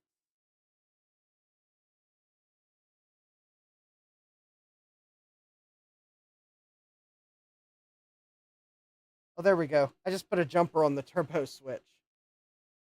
That's better. I think it is going faster. Now, I am going to have to find my keyboard. But I think really I just wanted to make sure the board's still powered up. Oh, well, maybe I should test the keyboard because I did replace the keyboard connector.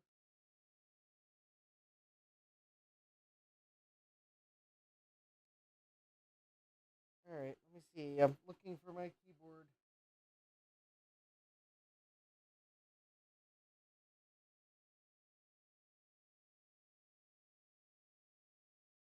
All right. Well, I gotta turn it off to plug the keyboard in, anyways.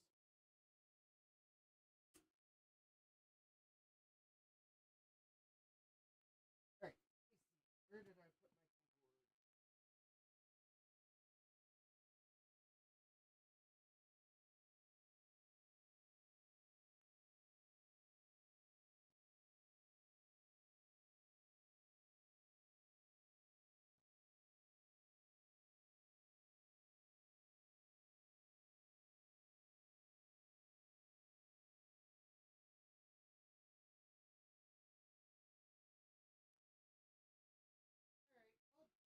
All right. Well, please, while I locate the keyboard that's probably under packing material.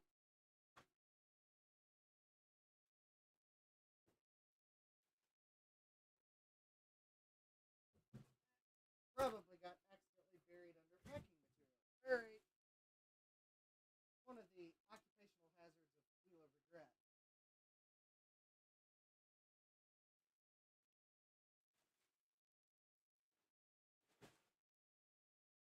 Uh,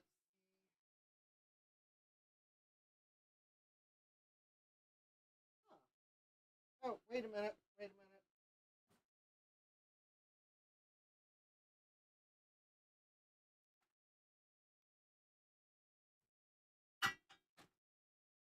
I found a keyboard. I put it on my shelf. That's right. I put it on the shelf during Dave's stream because I was looking for the LCR meter that I have yet to locate.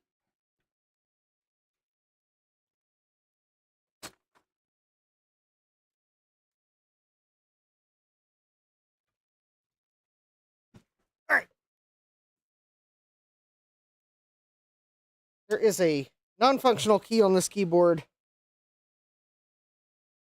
but it should not interfere with its ability to post. Great.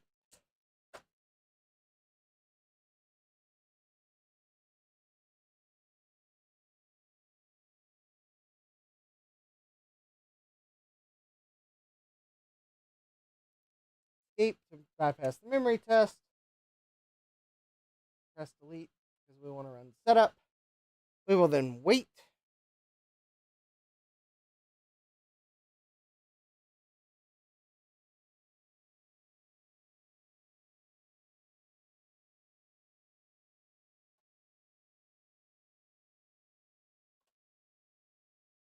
All right, it looks like the keyboard is working.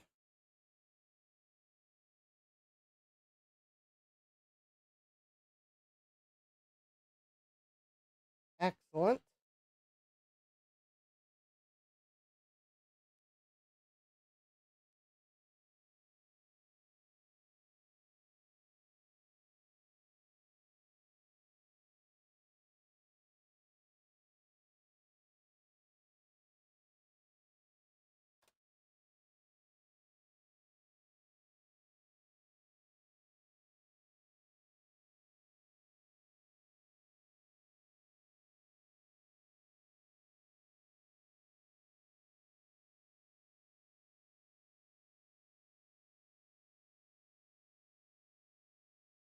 Hey, Dave, welcome.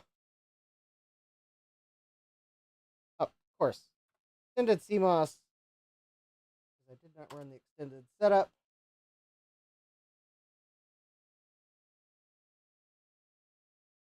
Easy. CNT 386 chipset register setup.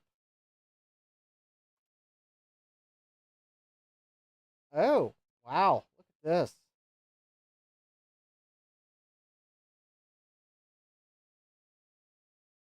Actually, that is pretty easy. I thought it was going to be a bunch of register numbers and values like some of them are. There we go. So it does see I got 2 banks of memory. That is correct.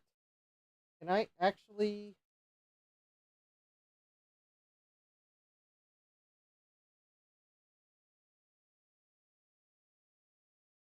move bar? Can I actually 0 weight state that? That'd be pretty cool. I don't know if the memory's fast enough, but well, we can give it a try. All right, so I think processor oscillator. Oh, maybe that's why this computer's so slow. Nope, it looks like it should be processor oscillator. There is a 20 megahertz oscillator on here. The other choice is sys clock times 2.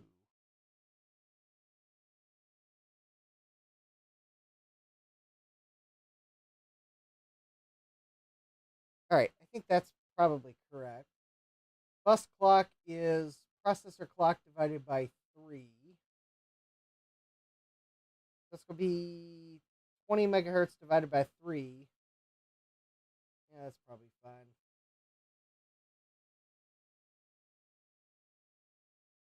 All right. I am going to see if it might run with 0 weight states. Oh, there we go. That was the not so easy setup that I figured was waiting for us somewhere.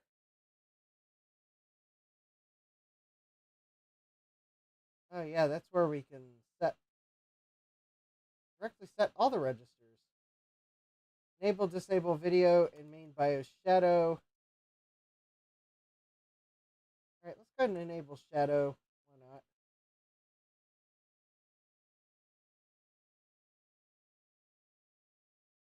Write CMOS registers and exit.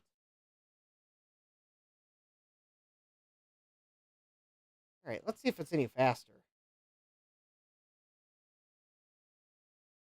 1bit says, trying to remember what made me go get from 2 megabytes to 4 megabytes. Maybe it was a combination of wanting to run Doom better and specifically Alien Legacy, I think.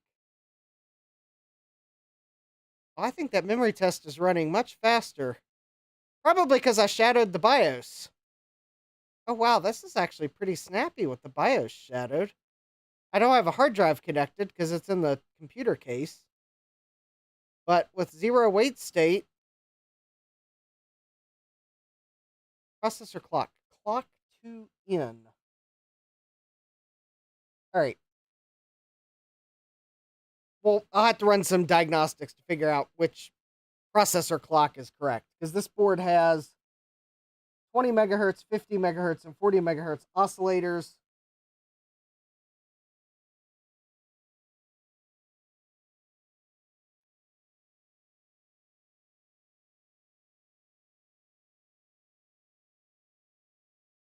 Anyways, wow, that actually is pretty cool. Jean-Francois says, sometimes my brain jumps back in time and thinks 4 megabytes is a lot of RAM instead of was. Yeah. I mean, back in the day, not at the risk of young people thinking I'm cringe, but this system would have been baller. I'm probably sure I used that wrong, and now young people everywhere are crying out with cringe and were silenced because I used the word wrong.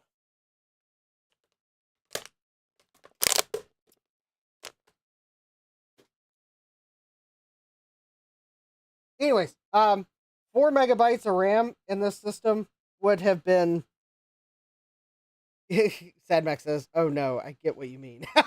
Yeah. I mean, 20 megahertz 386DX. I mean, this is an early 386DX board. I can tell that because there's no ground planes in the board. So even later cheap boards had significant ground planes. I'm thinking this is an early board. The other clue is the number of dip sockets. And the fact that it's a DX20. I think this is an early board. This would have set someone back pretty good back in the day. And there's a SCSI hard drive in the system. If that is original to the system, someone paid a pretty penny. A pretty 1955 double die Denver Mint penny for this system. Because this probably would have been some reason $3,000 to $4,000 is the number that's popping in my mind. I know these early 386DXs were expensive. Someone's got a example. If someone could find like an example magazine advertisement from, we'll say 1990, 1991. Looks like when this might be when this board was made, or at least that's when these dip memories are dated. Let me see. Oh, no, this motherboard I think was made in 88.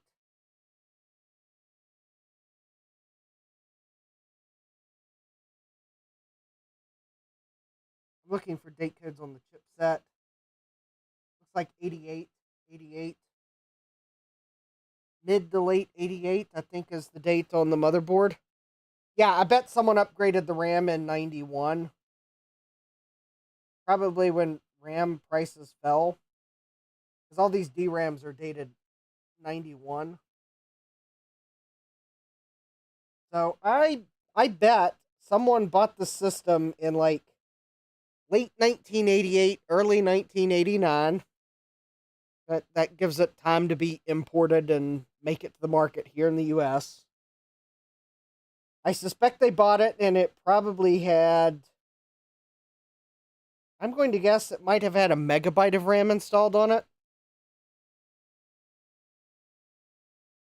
Because I think because it'll support the smaller RAM chips which would be 256K by 4-bit.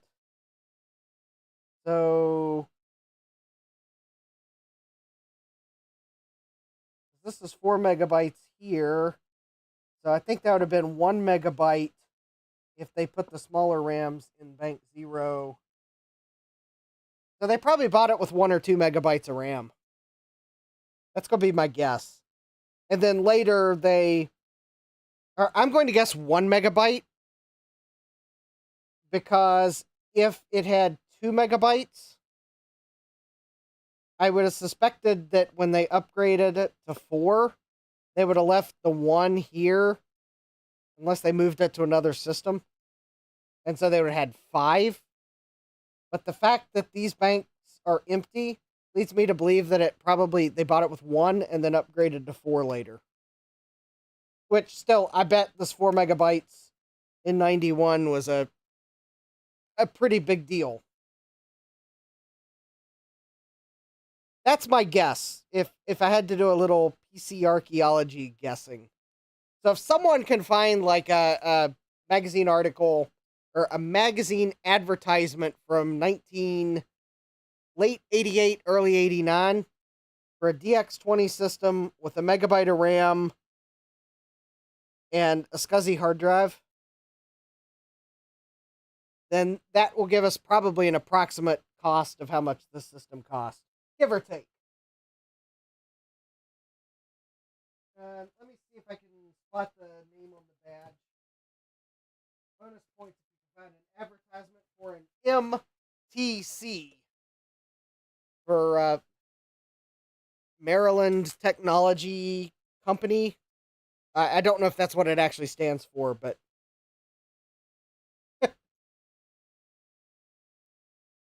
Sadmax says, like, when I was a kid, the family computer was a P4 and Windows XP was new. My first PC was a hand-me-down Dell Dimension with a 433 megahertz Celeron, and I only found out the specs years later.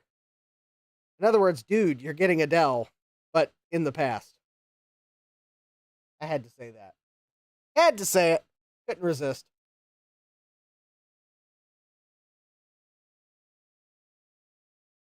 All right, but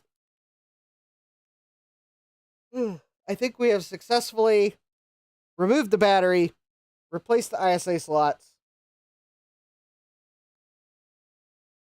Oh, hi, Ryan Labs. Welcome, Ryan Labs. I just did a clipping of a 286 and a 386 on a live stream last week. Cool.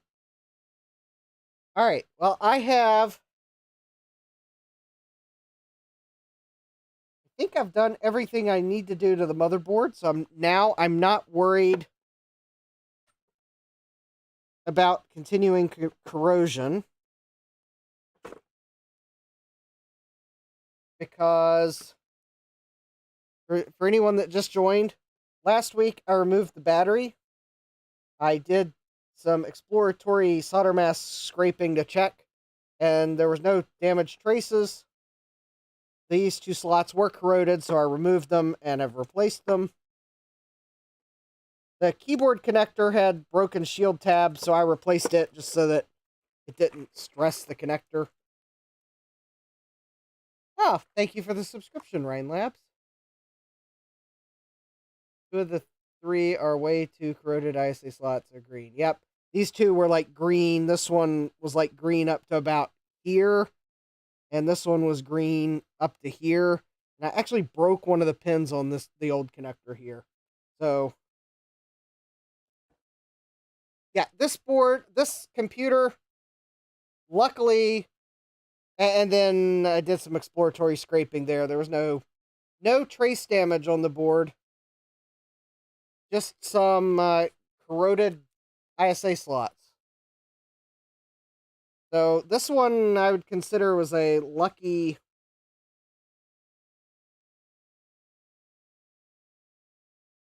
got to it before the battery could do significant damage. So anyways, yep, I installed 2 new slots there and the new keyboard connector. So we now have the full complement of slots. This was an 8-bit slot originally, so I'm just going to leave it an 8-bit slot. I don't have one of those connectors to install to make it a 16-bit slot.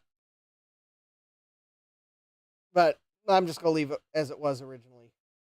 Yeah, the battery that was on this one was starting to off gas, but got to it in time.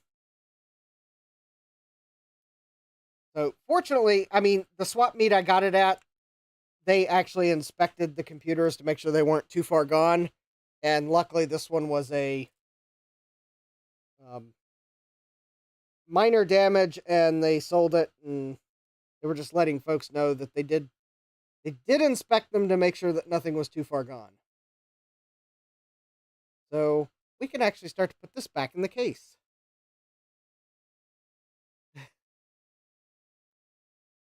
Yep, it was a lucky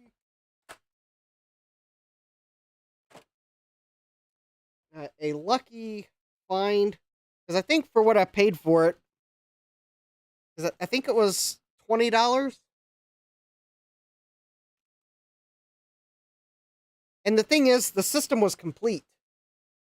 Although the power supply is dead, I'll have to repair it. That I'll have to do later, because I have not been able to find my LCR meter to test capacitors, but the system was complete, so it has the hard drive in it, and the SCSI card, the SCSI hard drive, the SCSI card, floppy drives, had the VGA card, IO controller card. I mean, it was complete. Ugh. Ryan Lab says, next time I go to Surplus Gizmos, I will get some ISA slots and swap them out. If you pull them, swap them, caps are cheap.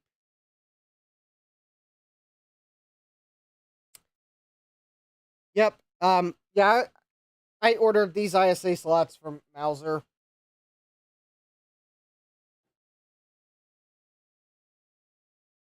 You could still get card edge connectors from Mauser.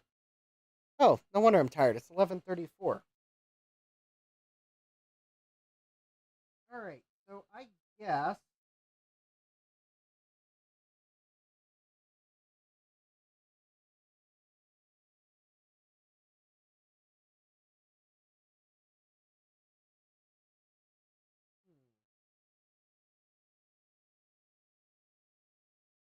I'm kind of thinking, do I really want to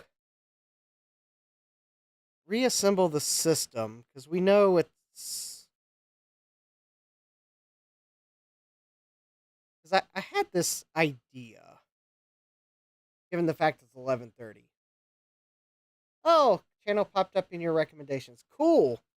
All right, so I'm not going to put the system back together on the stream tonight, because I got this other idea.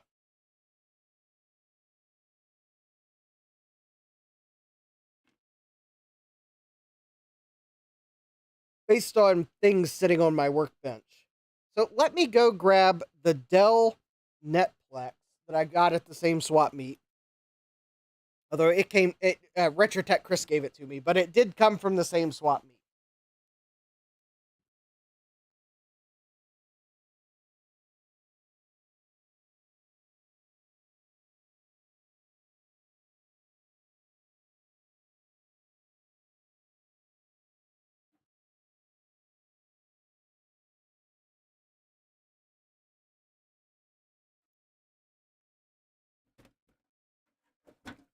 Oh, cool. Yeah, that'd be great.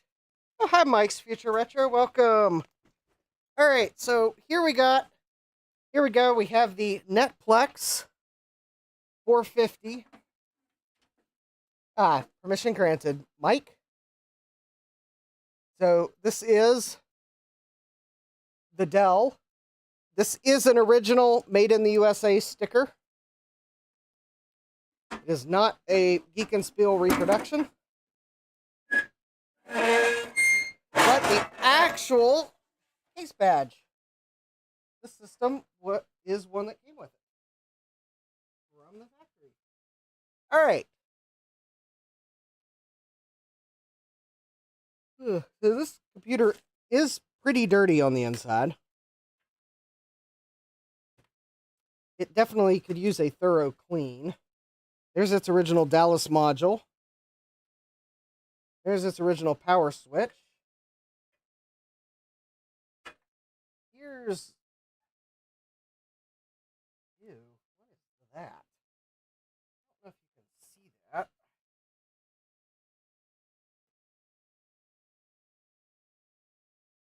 Might need to pull the board out.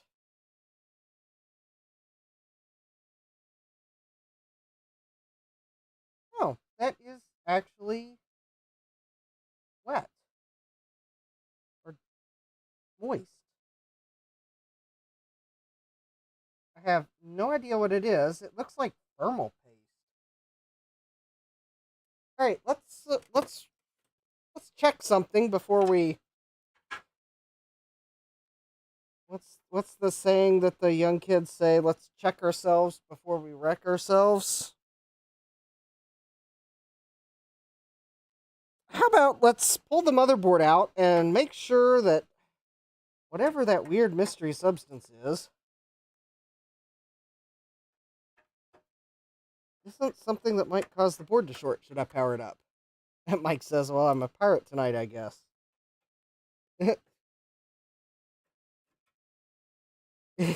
Yes, things are going well in Retroland. We got the 386 has new ISA slots and a new keyboard connector. I'll put it together on, probably put it together on Dave's stream. Because it's just pretty much at this point I reassemble it. The reason why I'm pulling this out is I thought it would be cool to test that power supply I bought for it.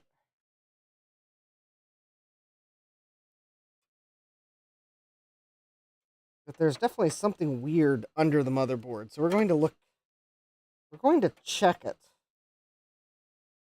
Now, fortunately, this motherboard does use a standard AT power supply. So if my newly acquired used Dell power supply is a bust, I can use a standard AT power supply. It's just I'll have to splice the switch onto it.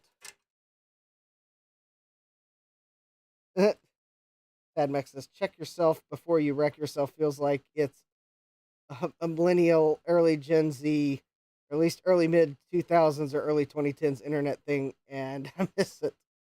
Ryan Lab says, just tagged you in my battery clipping video description. Cool. I'll keep an eye out for YouTube letting me know I've been tagged, and I'll check out the video. All right. Oh, I guess I am going to have to unplug this cable. And then, so, I had to unscrew the screws holding the motherboard down, but you also have to remove the 4 screws holding the riser card on. And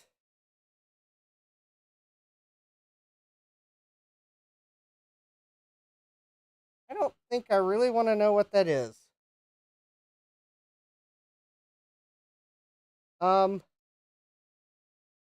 Just send you one of these 386s.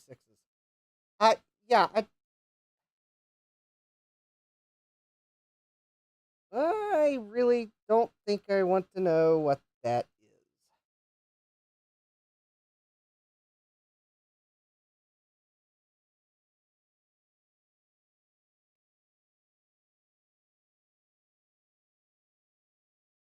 I'm not exactly sure. Oh, wait, no. Okay, it is definitely something that is very sticky. Okay, that is not what I feared it might be. All right. We're going to keep it family friendly, and I will just not say what I think it is, or I thought it was, but it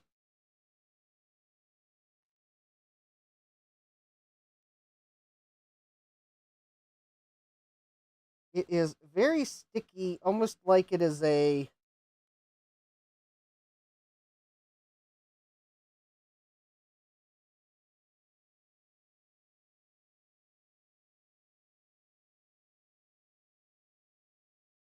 some part of a paint product. Hi, Sloopy, welcome.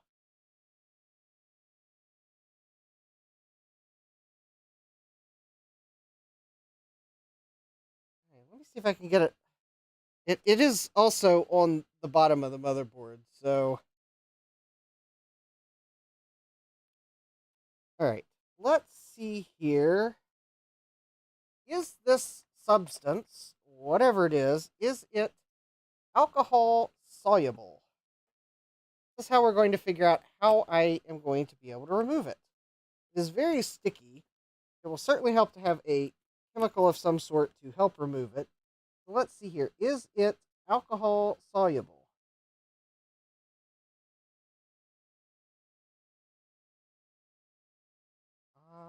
Well, okay, it does seem as if alcohol might help remove it.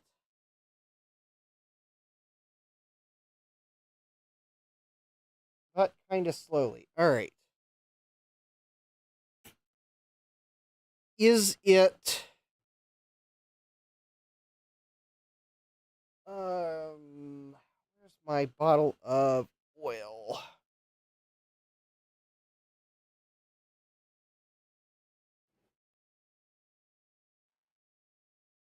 Oh, here we go. I think this will work. Let's see here. This is 3-in-1 penetrant, which I believe is petroleum based. So I'm going to put a drop of it on whatever this is. I am also trying to find my goof off because all right.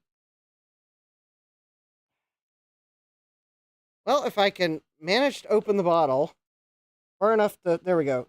Put a couple drops of that on it.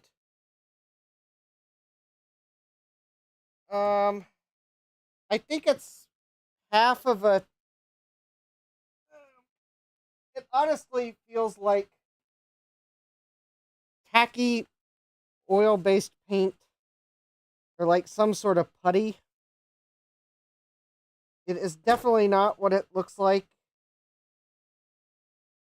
Okay, no, it is not oil soluble, so I don't think Goof Off is going to take it off.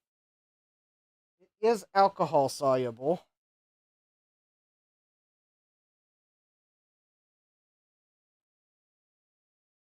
All right, let me spray some alcohol on it.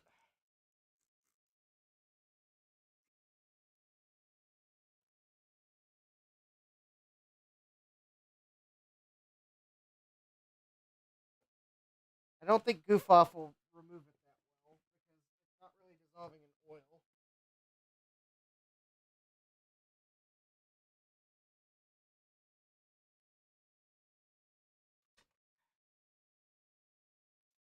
All right. Let's see if that little bit of alcohol will help it come up easily. Something acrylic related, then I think. Yeah, it kind of has the consistency of a not fully.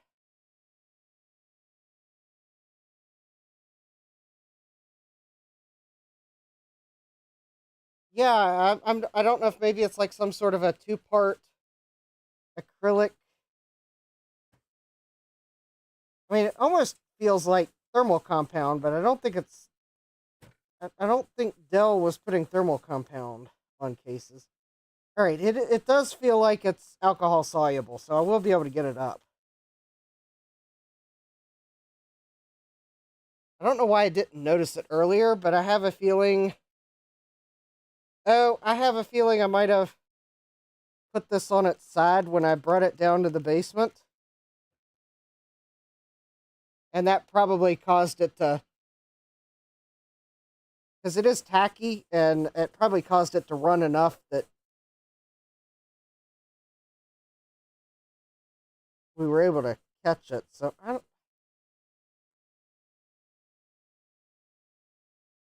don't know if it rings a bell with anyone what it could be. I'm suspecting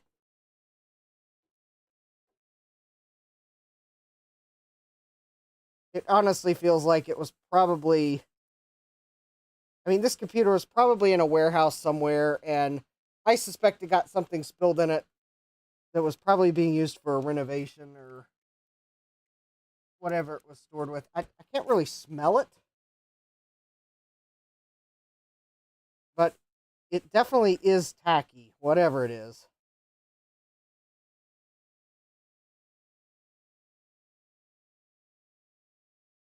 the only other thing I could think of is if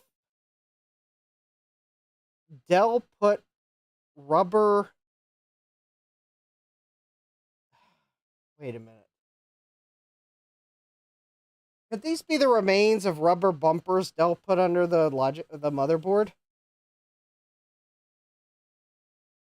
Because I just noticed something. So underneath the pile here was this little black sticker, and there's another one under here. Could this be a rubber bumper?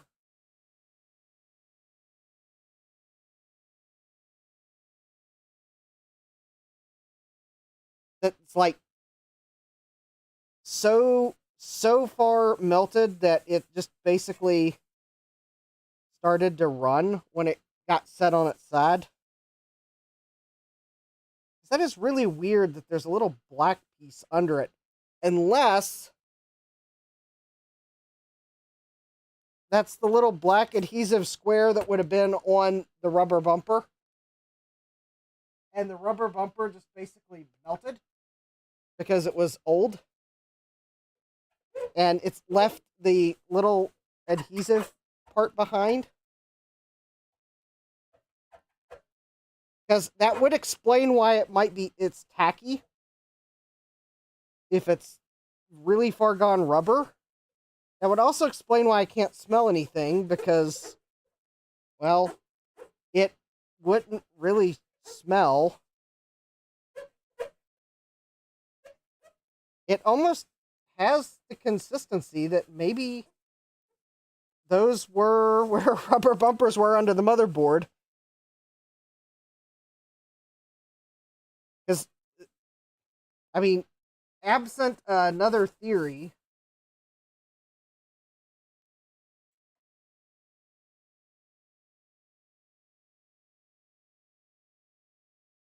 I guess to prove that one, I'd probably have to maybe find a picture of one of these on the internet.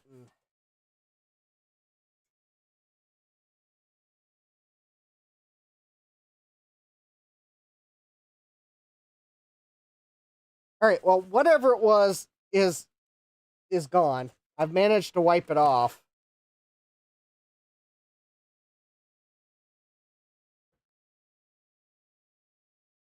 Now, I guess I got to get it off the motherboard. But I got it off the case, so there's that.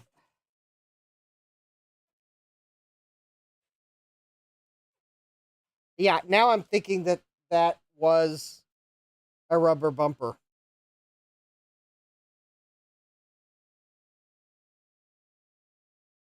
There's where it was on the motherboard. So let me see here.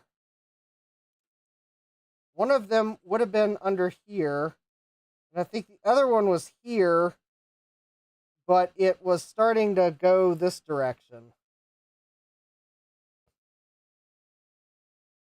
Again, I don't smell anything untold.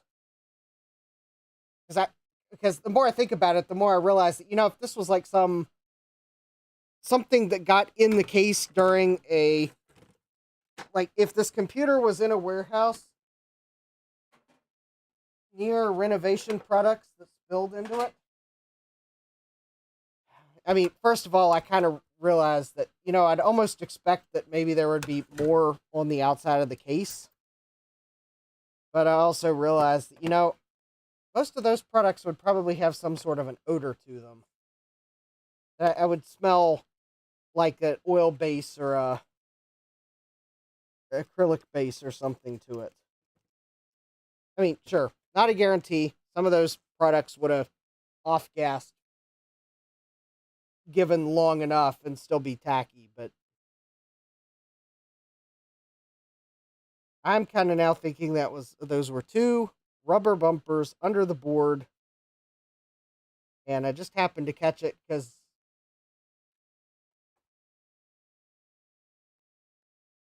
it kind of, now that I think about it, that the clear liquid that was around it might have been the plasticizer or whatever they put in the rubber. Because you see,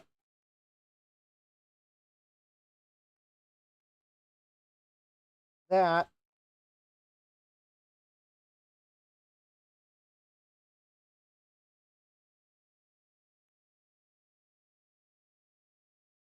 just completely came off the board. Yeah, it's totally coming off with some alcohol. I'll use a toothbrush to kind of get in between pins, but I thought I would at least wipe some of this up with Q-tips.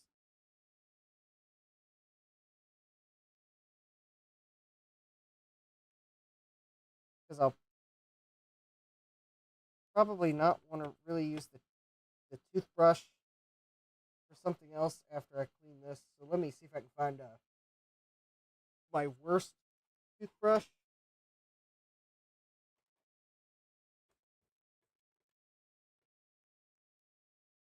Let me see if I can't wipe some of the... Alright. Toothbrush search mode activated.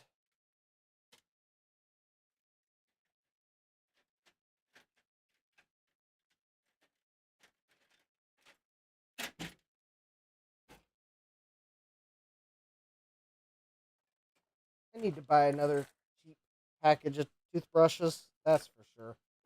Oh, also I spilled the isopropyl alcohol on my bench.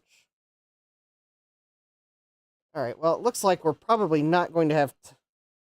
Well, alright, maybe I'll make some time to do what I was going to do after I get this mystery substance off the board. Oh yeah, it's like...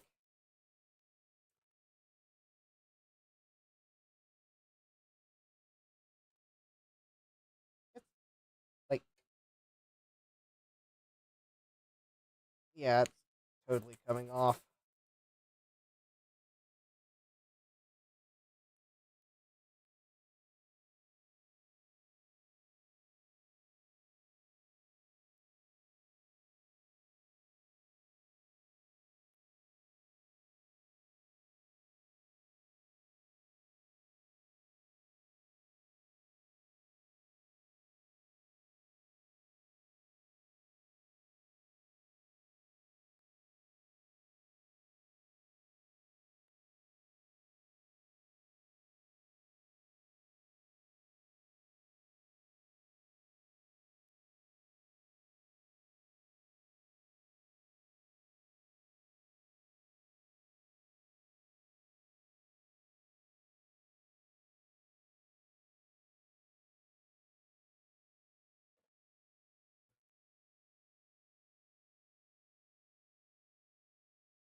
There we go. That.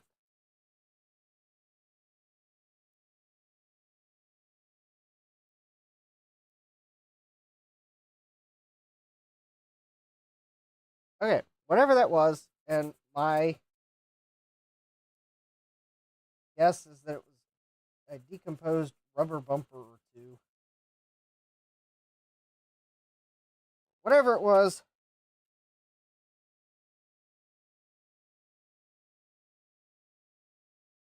is off the board.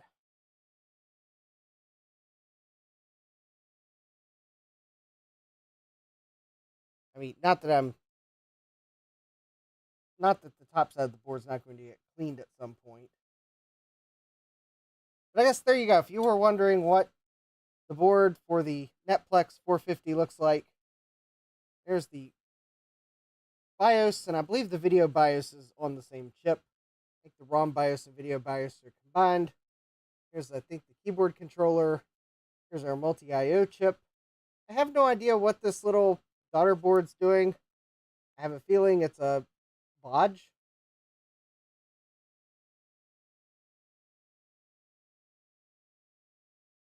Probably correcting an incorrect circuit on the board related to that chip. Here's our Cirrus Logic 5428 graphics, and I believe it is on the local bus. Here's the video RAM I tried to install, and I don't know if it works or not. But here's the RAM that was on the board when I got it. 46DX250 processor. And here's our cache memory. I think this board has 128K of cache. Not a bad amount of cache. We'll see it when we post. And SIS single chip chipset. So yeah, not a bad configuration. But there we go. Whatever that mystery stuff on the bottom of the board was, it's off. So again, I'm now thinking it was just decomposed rubber. But no matter what it was, it's off the board. So if it happens to be something corrosive, or even if it was something that's just plain gross, well, it's off the board. But I think it was decomposing rubber. Just given where it was in the system and kind of the fact that there appears to be a little adhesive pad underneath the two blobs that were on the case.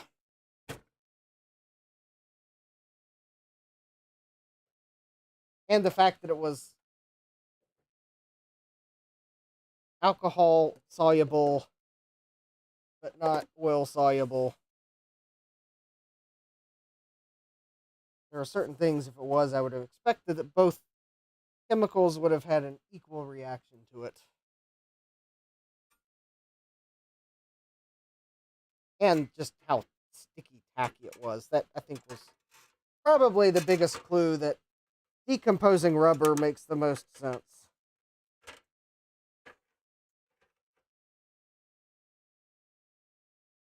Alright, so let's go ahead and put this board back in. So that maybe I might be able to do a quick power on test before we end the stream.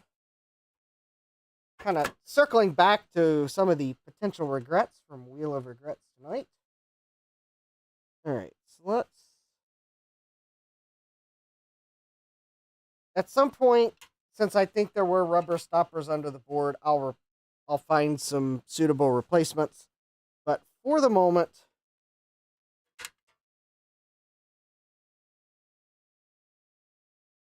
I'll just be careful in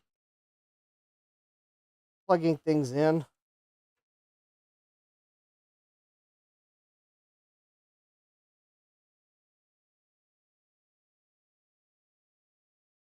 Because I suspect that the rubber pads were probably present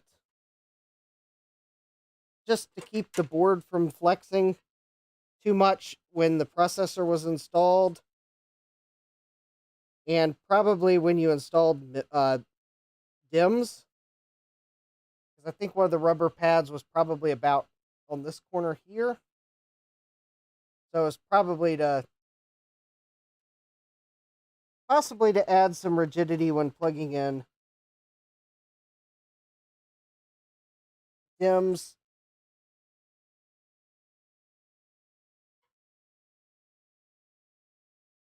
Would be my guess. I just want to get enough screws in that the board is grounded. Or the case is grounded.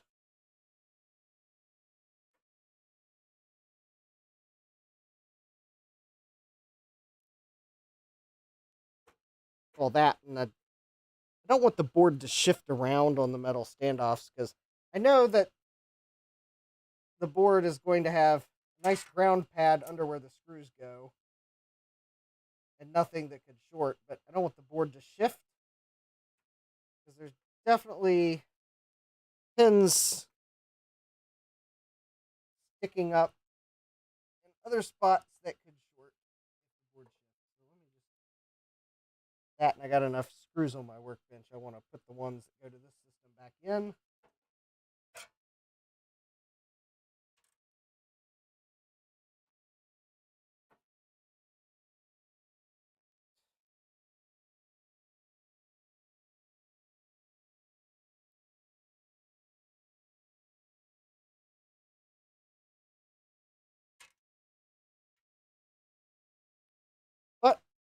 I'm going to take the power supply, the new power supply I bought for this system,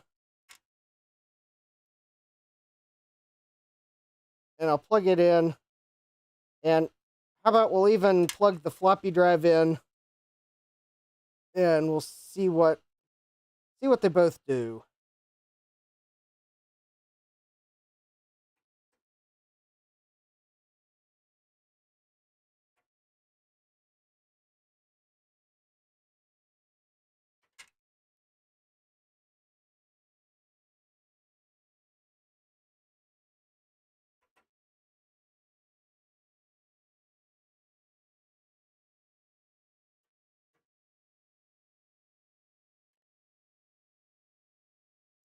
When I get the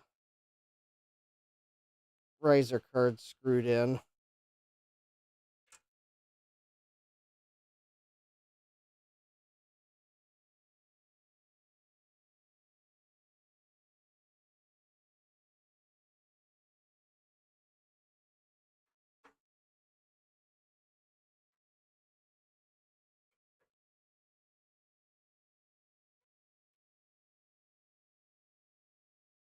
All right. There we go.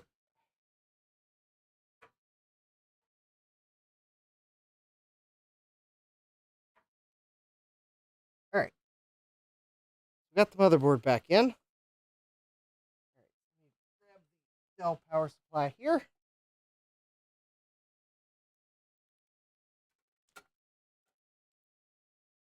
I'm not going to worry about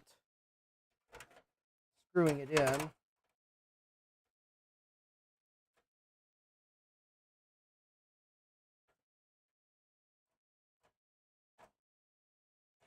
All right. So the black power wires do go in the middle.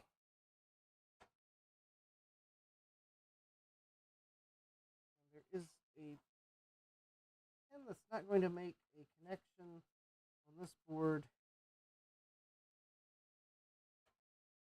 but it is present on the power supply. But this is the same model power supply as the one that was in this computer when we got it. So I'm pretty sure it is the correct power supply, or at least a correct power supply.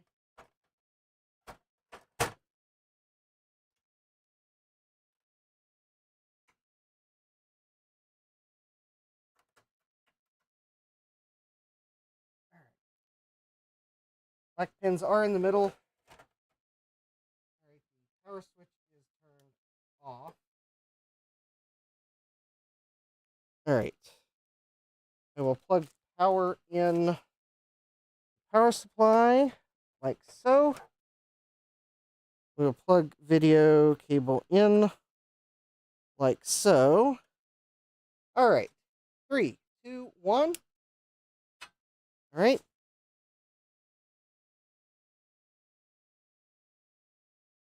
All right. We got a good power supply. Excellent. There we go. There's our 8 megabytes of system memory. Awesome. All right. So let's take the floppy drive.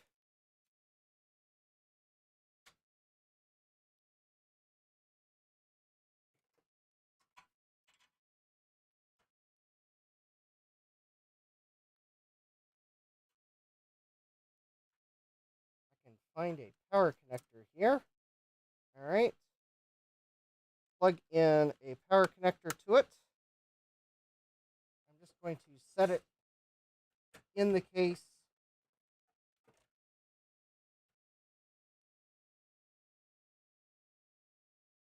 And I am going to plug the floppy cable. Oh, wait.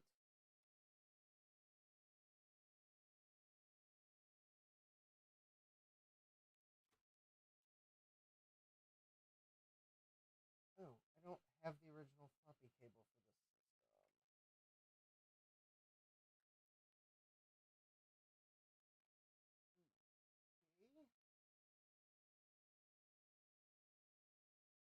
system. Oh, no, here it is.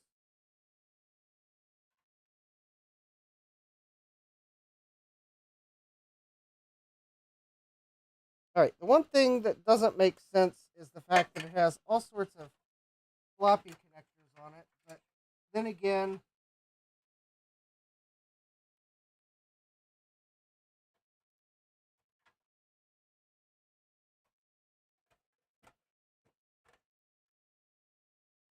maybe some of these dual floppy drives had two cable connectors on them, or this isn't the original floppy cable. So I'm not sure if on these dual drives, if I want to plug it in before or after the twist.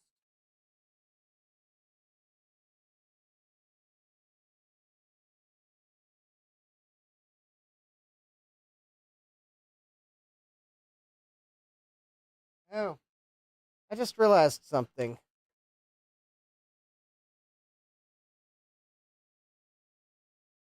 The four of the pins on the edge connector are broken off. I did not notice that in the eBay listing.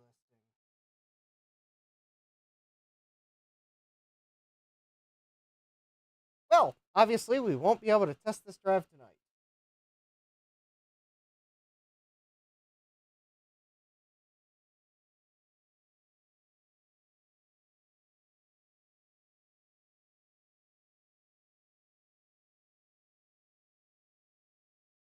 But I still won't let that deter me because maybe there's a way to fix that. Well, that would be why this drive was sold as is. I am going to double check. Is that damage visible?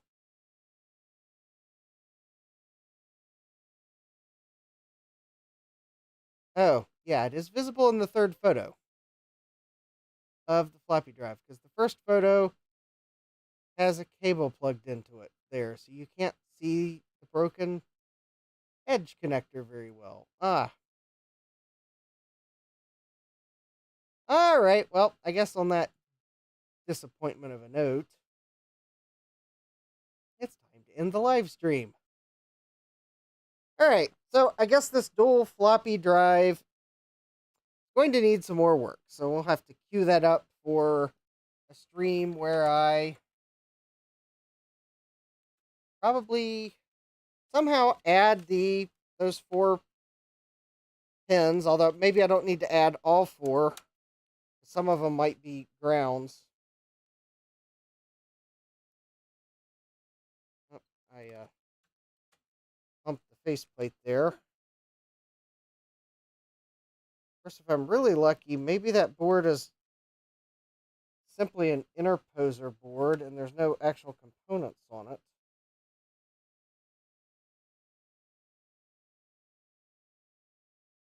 Maybe it might be possible to make a replacement PCB.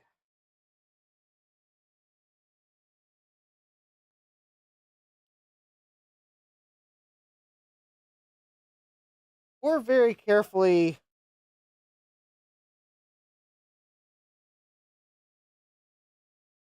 or probably the way to fix this is to probably carefully attach 4 wires for the broken pins and then somehow